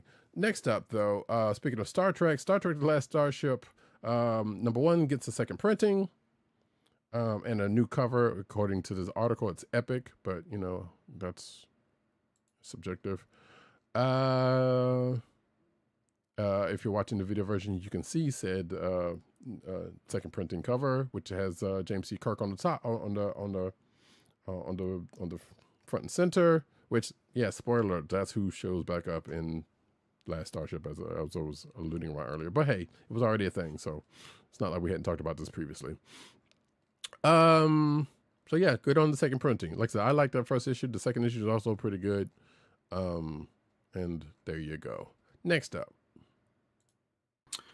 Another Justice League hero appears ready for an Absolute Universe appearance. So,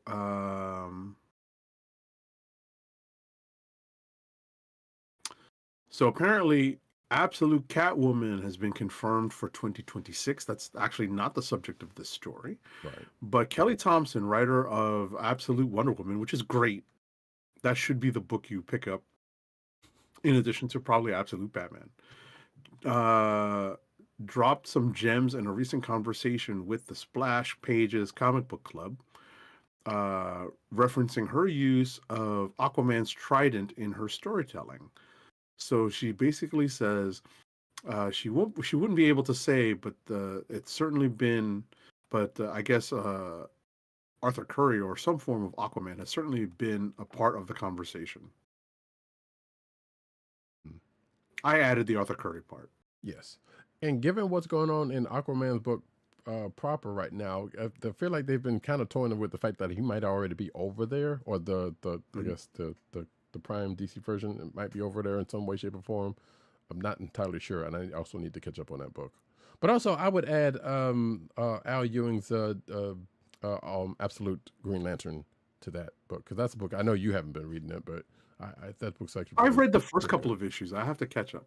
Yeah, I mean it's a little weird, but it's good. You know. But yeah, Well, so they're basically saying did Aquaman. you finish Absolute Martian Manhunter?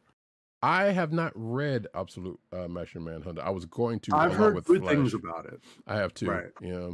Because I I've heard wanted good to check out things Flash about it, too. and it's only 6 issues because they ended up making it a miniseries. So I Right. think that is probably another book to dive into. I've actually seen a gentleman on the subway reading a copy of Absolute Martian Manhunter. I couldn't remember nice. what issue it was, but I looked up and I saw him reading it. And I was like, "Oh, that's cool." I should have just, asked him about it, but it's one of those things where the subway car wasn't that crowded, so that would have been a little weird. Right. Like, what you rolling up on me for? Yeah. Yeah, bro. I get that. But yeah, there's a couple of Absolute books basically that can go. Like I said, I do want to catch up with the stuff Agent 7 has read, and the couple of other, because the Absolute Flash book is kind of a weird curiosity to me. But anyway, next up, DC reveals new crossover DCKO boss battle, which actually technically, we already knew this was a thing that was happening, but nevertheless, bringing Homelander, Red Sonja, Annabelle, and more into the DC universe. What? Yes. So this was kind of alluded to a while back, because I saw, matter of fact, the picture that people are seeing on the video version. I've seen this some while back around the time when DCKO the first DCKO book came out, and I think there was an article talking about it that was like, yeah, this whole DCKO thing could be bonkers, and this picture was in there, but wasn't sure of the context that went along with this picture, and now we do. Which I think it might have actually mentioned the boss battle book back then. But this the comic was first teased during Jim Lee and Friends panel at New York Comic Con 2025, and it now has a name, which is the aforementioned DCKO Boss Battle #1. It arrives on February 4th, 2026, and according to this article, it's shaping up to be one of the wildest, most unexpected crossovers DC has ever attempted. Now, the funny thing about this is that notice Sub-Zero is in here, and also folks remember the fact that DC and the boys have also crossed over with Mortal Kombat previously before this, and there's also Injustice out there. So, not surprised, not a fully surprised that at the very least that character or any characters from that universe could potentially, roll up into this, because they do have a working relationship with them. For a couple of different reasons, actually, because both are under my Warner Brothers. But yeah, some of these other ones were it's kind of funny. But anyway, let's see. Oh, this article kind of goes on something else, because apparently there's some other folks, Samantha Strong, whoever that is, Vampirella, also comes along with Red Sonja, and Annabelle, yes, the killer doll, if I'm not mistaken, is going to be in this. So yeah, this is going to be some wild shit. Potentially. And you know what? Good on them, honestly. For taking some chances, because this whole DCKO thing was kind of crazy in its first place. In another different way. Anyway, next up. Oh, so Samantha Strong is the main villainous protagonist of the comic miniseries Beneath the Trees Where Nobody Sees. Ah, a book neither one of us has read. Gotcha. Right. Okay, so yeah, they went a couple of different places. Yeah, so this is right. So they went to a couple different places. It looks like this is like some. They went to some indie places as well as Dynamite. Where some of these licenses live. And Valiant, yeah. And I assume this bear is also one of those. That's from Beneath the Trees Where Nobody Sees. Yeah. Gotcha. All right. Sure. Like I said, that's cool of them to do this. How that's gonna pan out in execution, guess we'll find out. Right. We'll see. So, in news no one is surprised by. Yeah. Let me get this open here. Come on. You want to open. Brian Bendis is officially back at Marvel Comics on the Avengers. He officially returns to Marvel Comics, starting with Avengers number 34, Legacy number 800. Bendis reunites with Mark Bagley for a special 14-page Avengers backup story featuring the Big Three.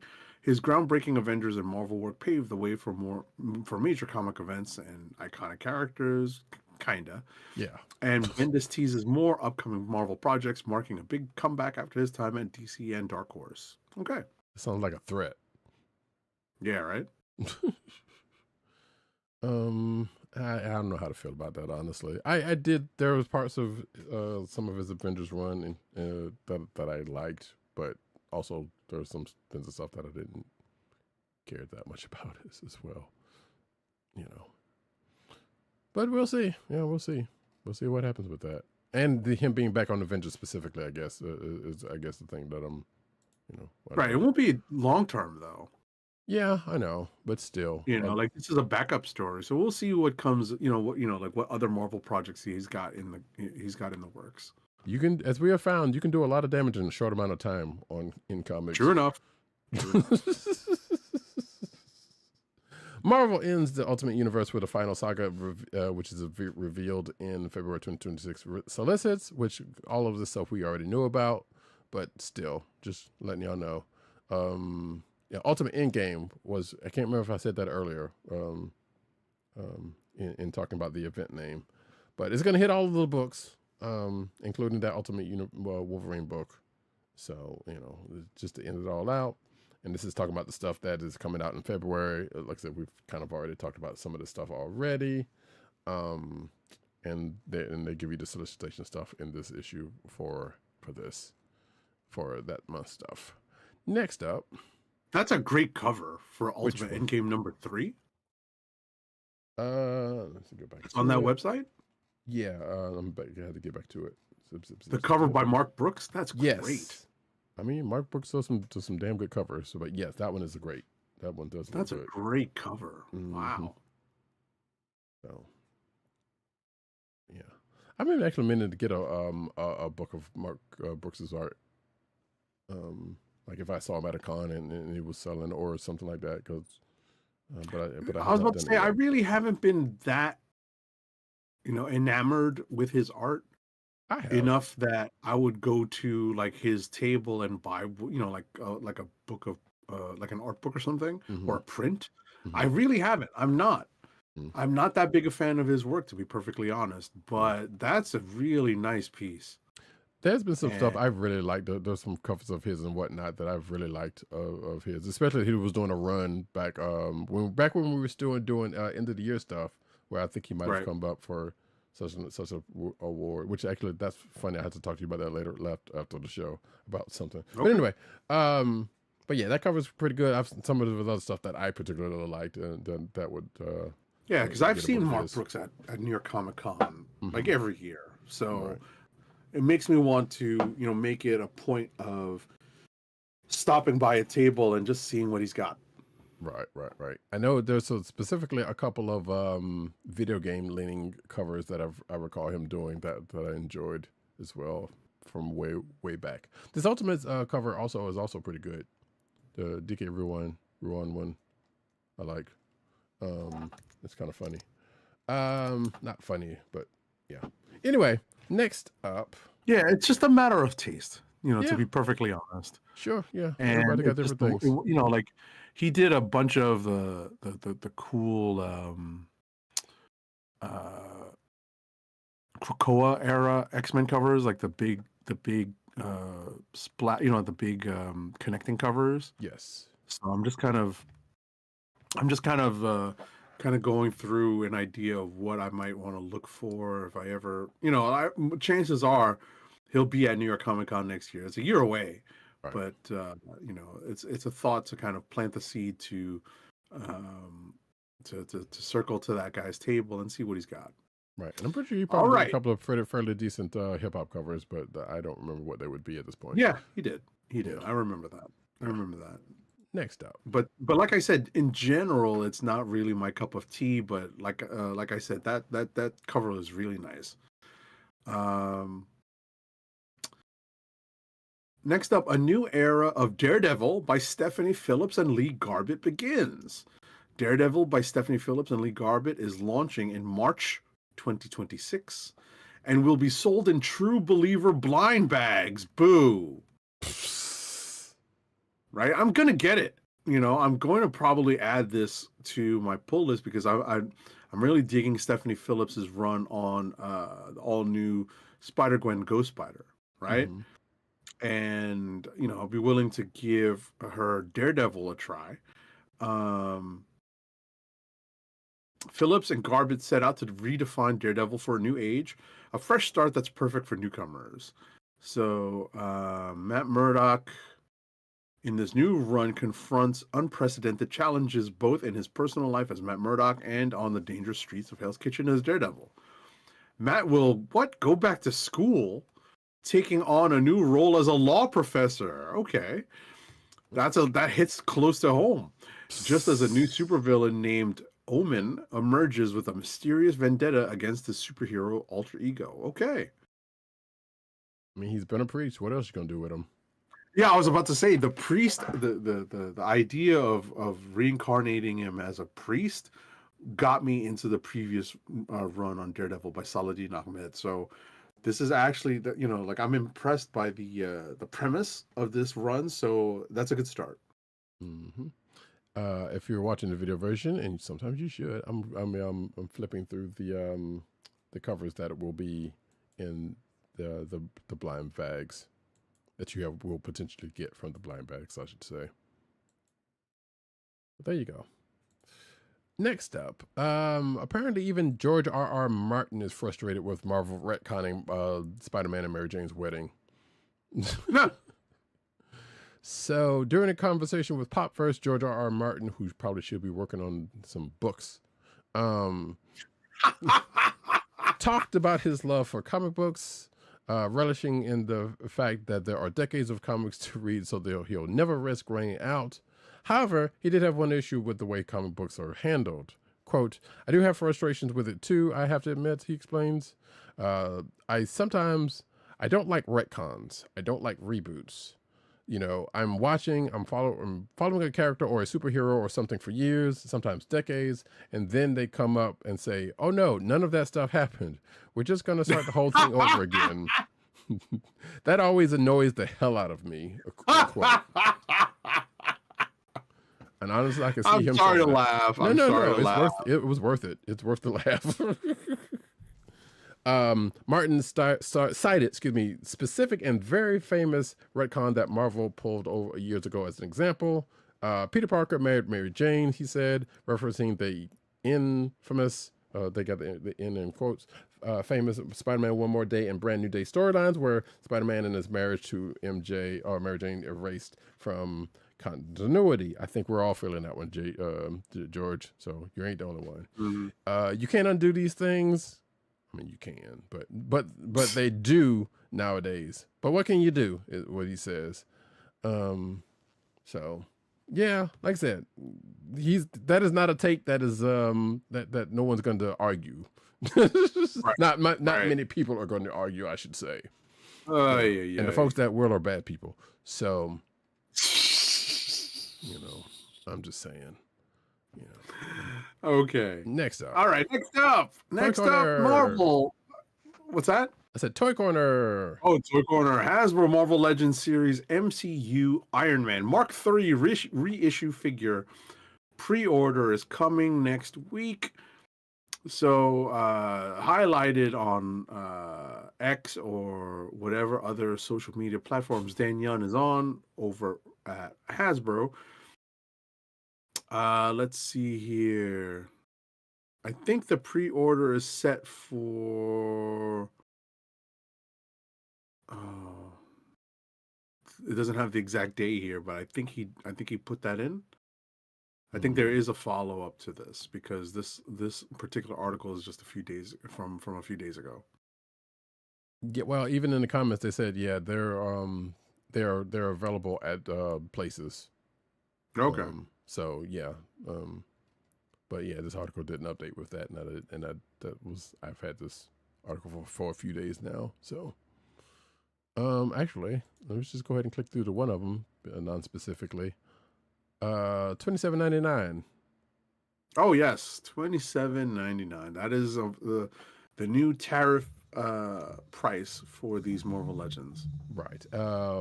Estimated to arrive February 2026, according to the site that people can see that I'm not going to mention the name of. Yep. So there you go. Also, here's a stupid question. Why is this called the Mark III when he's got like 30 some of his armors? Isn't this like Mark 37? No, this is from the MCU, right? So this is this is the Iron Man armor. So if the Mark I is the one that he uses to break out of is the cave with a bunch of scraps, right? The Mark II was the silver one that he does his initial test flying in. Right, and the Mark III is the one. I got you, yeah, because and the Marvel Studios thing is right there, so I don't know why I didn't think about that. But yes, okay, fair enough. Next up, though, Amazon discount alert for Spider-Man No Way Home Lizard figure, which has been not marked down. You can see that figure right there. We've talked about it in the past. Somebody mentions, honestly, this should be the right price for this figure, which is $24.49 on Amazon, according to this article. That may or may not have changed because this article was from a couple of days ago. So, next up. Alrighty, Kith reveals an exclusive Player 2 Gamerverse Wolverine Marvel Legends. We talked about this last week, where a new Marvel vs. Capcom collaboration is arriving at Kith with some exclusive variant action figures, including Wolverine. So yeah, last week we talked about Captain America.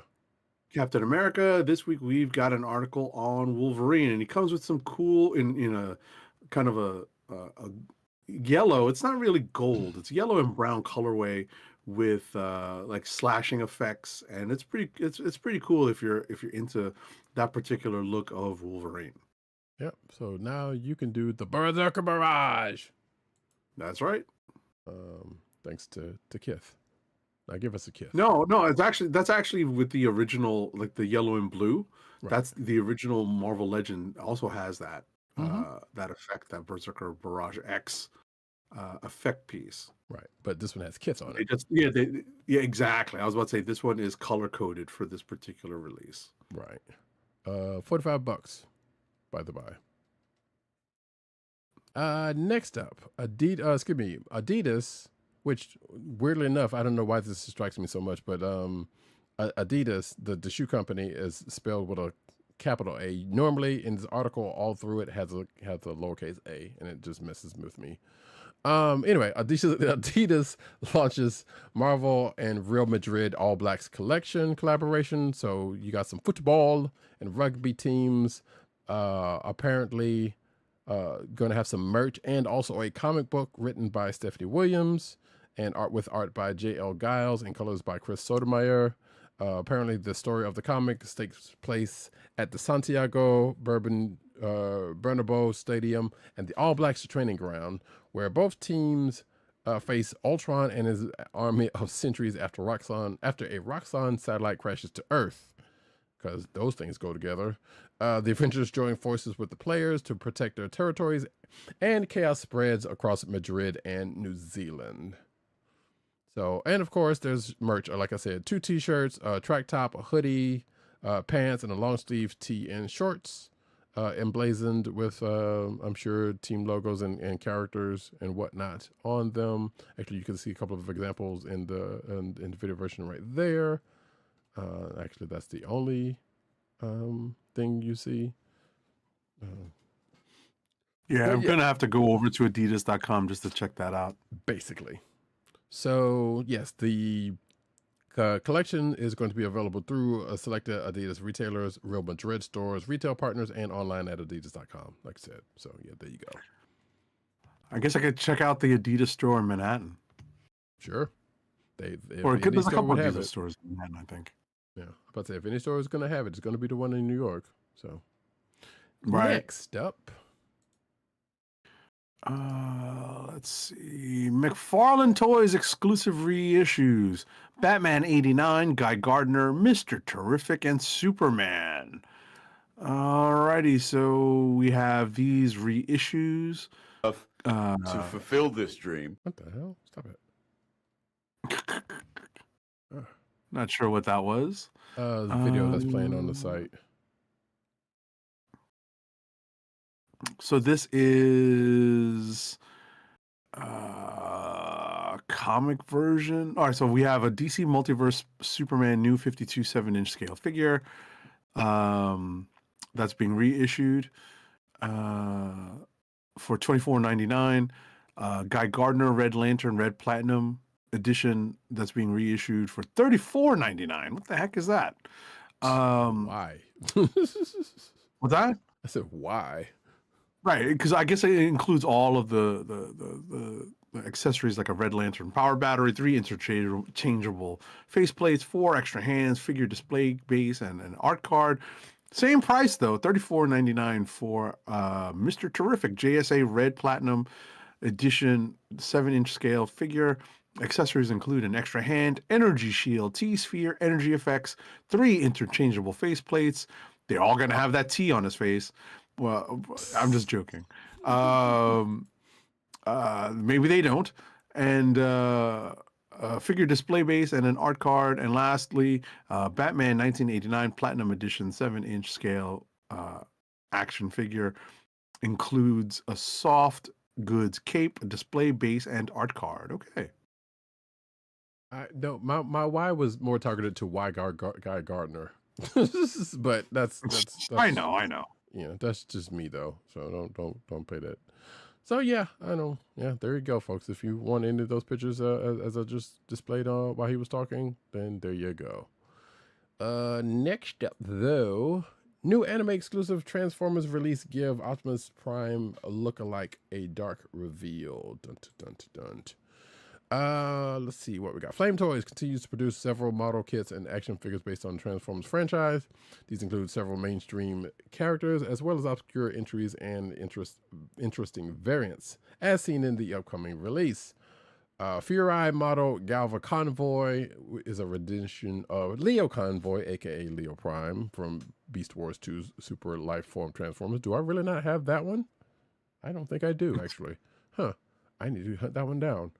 The Beast Wars anime, that is. But anyway, in a more evil color scheme, emulating the appearance of his rival Galvatron, the non-transforming kit is one of the few collectibles for the evil Maximal. Wielding weapons worthy of the Imperial destruction, the Cybertronian is slashing into fans' collection next year. If you're watching the video version, you can see the statue there. It's going to be $79.99 and it's available for pre-order and expected to be released in April 2026. Apparently, it has been 30 years since this Beast Wars thing, since the release of Beast Wars 2, according to that, which I assume Beast Wars 1 is the actual Beast Wars and not an anime version of Beast Wars, because there's only one Beast Wars. And that thing was good.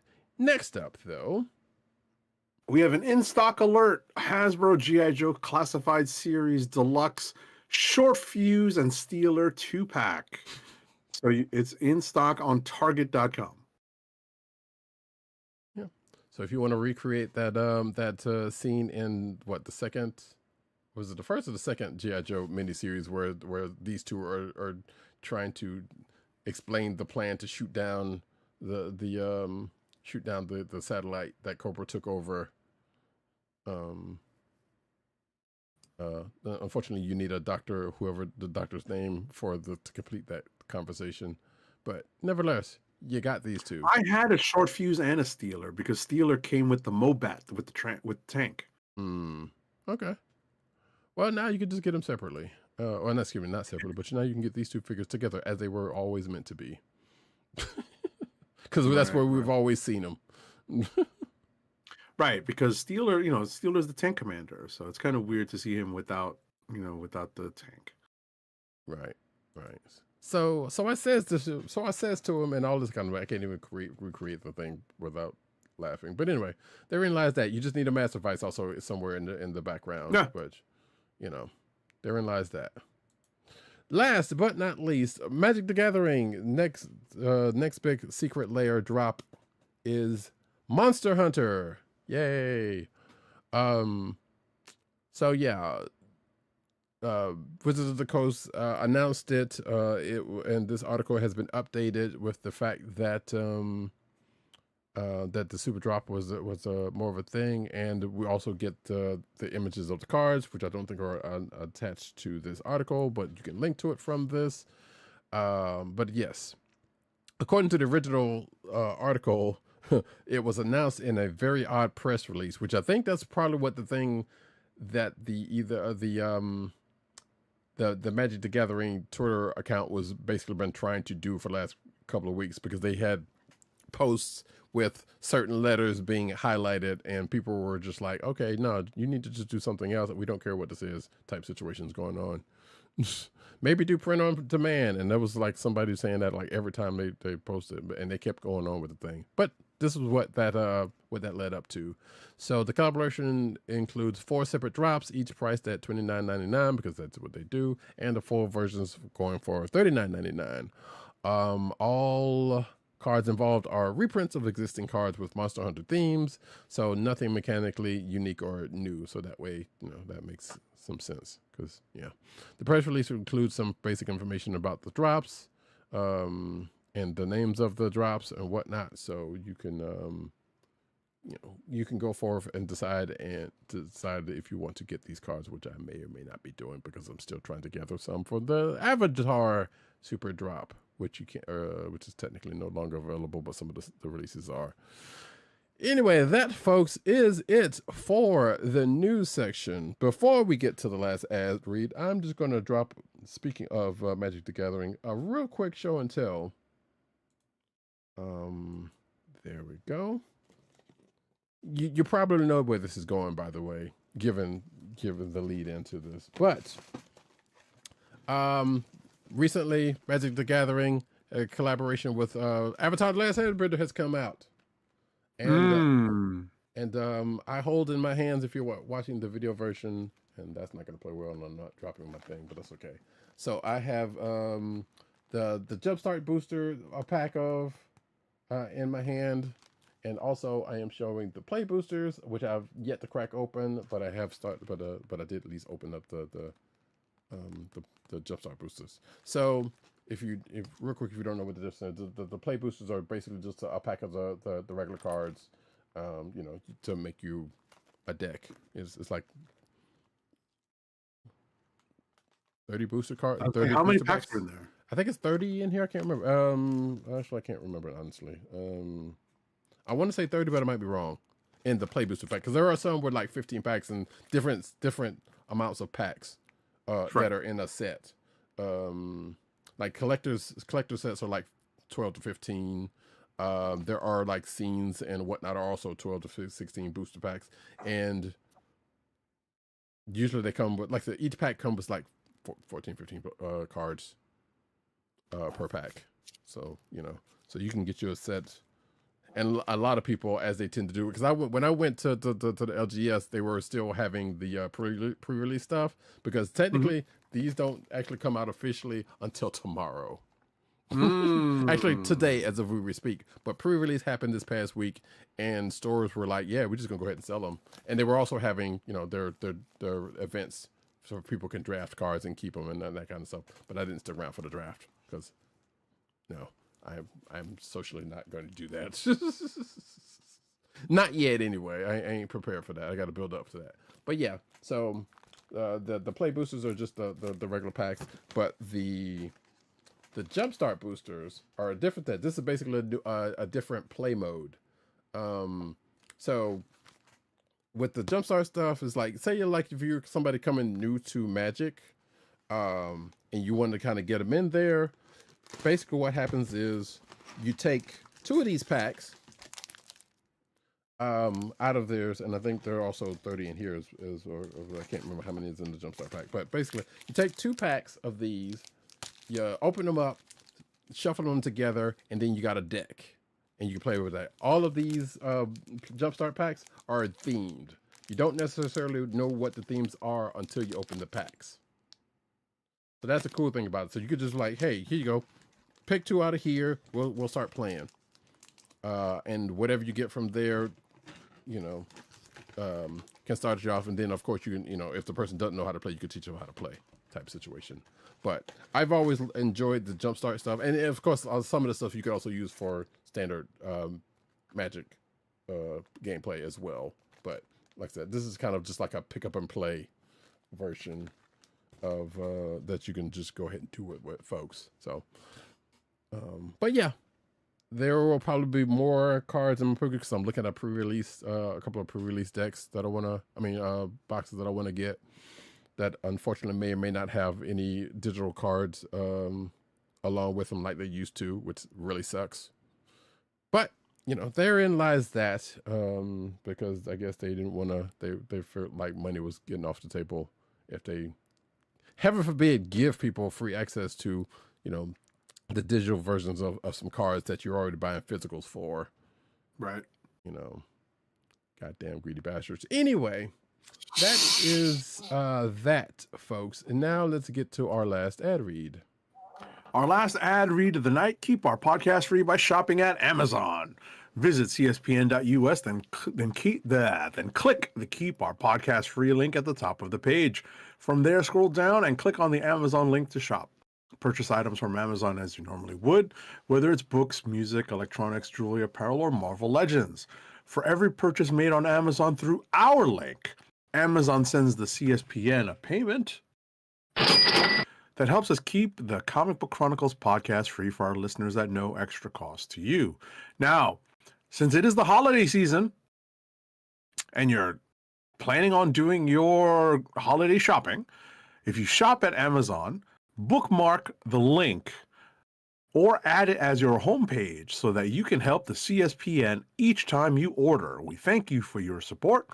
Amazon.com through CSPN.us. Do it today. That was an edition I don't remember reading, but that must be new. Actually, that's probably better. Anyway, folks, that is it for this show for this week, the week before Thanksgiving holiday here in the US of A. We actually hadn't talked about our plans, but we technically would not be having a show. We might have a show. Well, let me try that. We definitely will not be having a show that day. I think we can go safely say Thursday, that. probably not. Yeah, yes, definitely not. We might have a show that weekend, but stay tuned to our social media to to find out when that's going to be. We haven't actually decided on that just yet. So like I said, keep it locked in, and we'll let you know what's the status of that. There probably is going to be something happening that weekend. I can safely say because I might actually get on and stream some stuff. Okay. Yeah, because I feel like I've been putting it off too long. I've just been trying to figure out where the VODs are going to go for that stuff. But that's a me problem and not anybody else who's watching that. With that, folks, I have been your host, Roddy Cat. You can find me at Roddy Cat on Twitter and Blue Sky, and you can find me at News and Need on Twitter and Blue Sky, and CB Caps on Instagram. Your other host, Agent_70 on Twitter, Blue Sky, Instagram, and Threads. And you can also find this here podcast on the Cold Slither Podcast Network at CSPN.us. Do it today. You can also find us on your podcast perusal place of choice, whether it be Apple iTunes, aka Apple Podcasts, Spotify, or the Cold Slither Podcast Network SoundCloud page. But you can also find us mostly every Thursday night recording on youtube.com/TheKliqNation. That's TheKliqNation, all one word, and twitch.tv/Comic Book Chronicles. And you should not have me spell that out. You should not need for me to spell it out. Make sure to click like, subscribe, leave us all positive 5-star reviews, especially on Apple Podcasts, because that helps people find our podcast. When we're talking about video, make sure to click like, subscribe, hit that notification button so you know when we are on live and direct. Smash that like button. Indeed. We're also a couple of weeks away from December, which also means above everything else, Marvel Cosmic Invasion comes out. Yeah. That's crazy. That's a week's away. Mm-hmm. Yep. December 1st, I believe, is still the date in question. So, yeah, it is coming. And it will be great. And we're going to enjoy it. Also, might have possibly gotten, actually, I need to yes, there is also going to be a closed beta for Marvel Token Fighting Souls, and I might have gotten into it. Yay! So, and that is actually for that same week, now that I think about it. So, could be a couple of things being streamed. So, you can watch me play fighting games terribly. Unless Agent 70 happens to get in there and he plays and he can stream it, we'll see. We're working all that out. But regardless, folks, that's it for this week. Like I said, we'll let you know about next week. And this has been the Comic Book Chronicles. Peace. Peace. One. My time is up. Peace out to Brooklyn.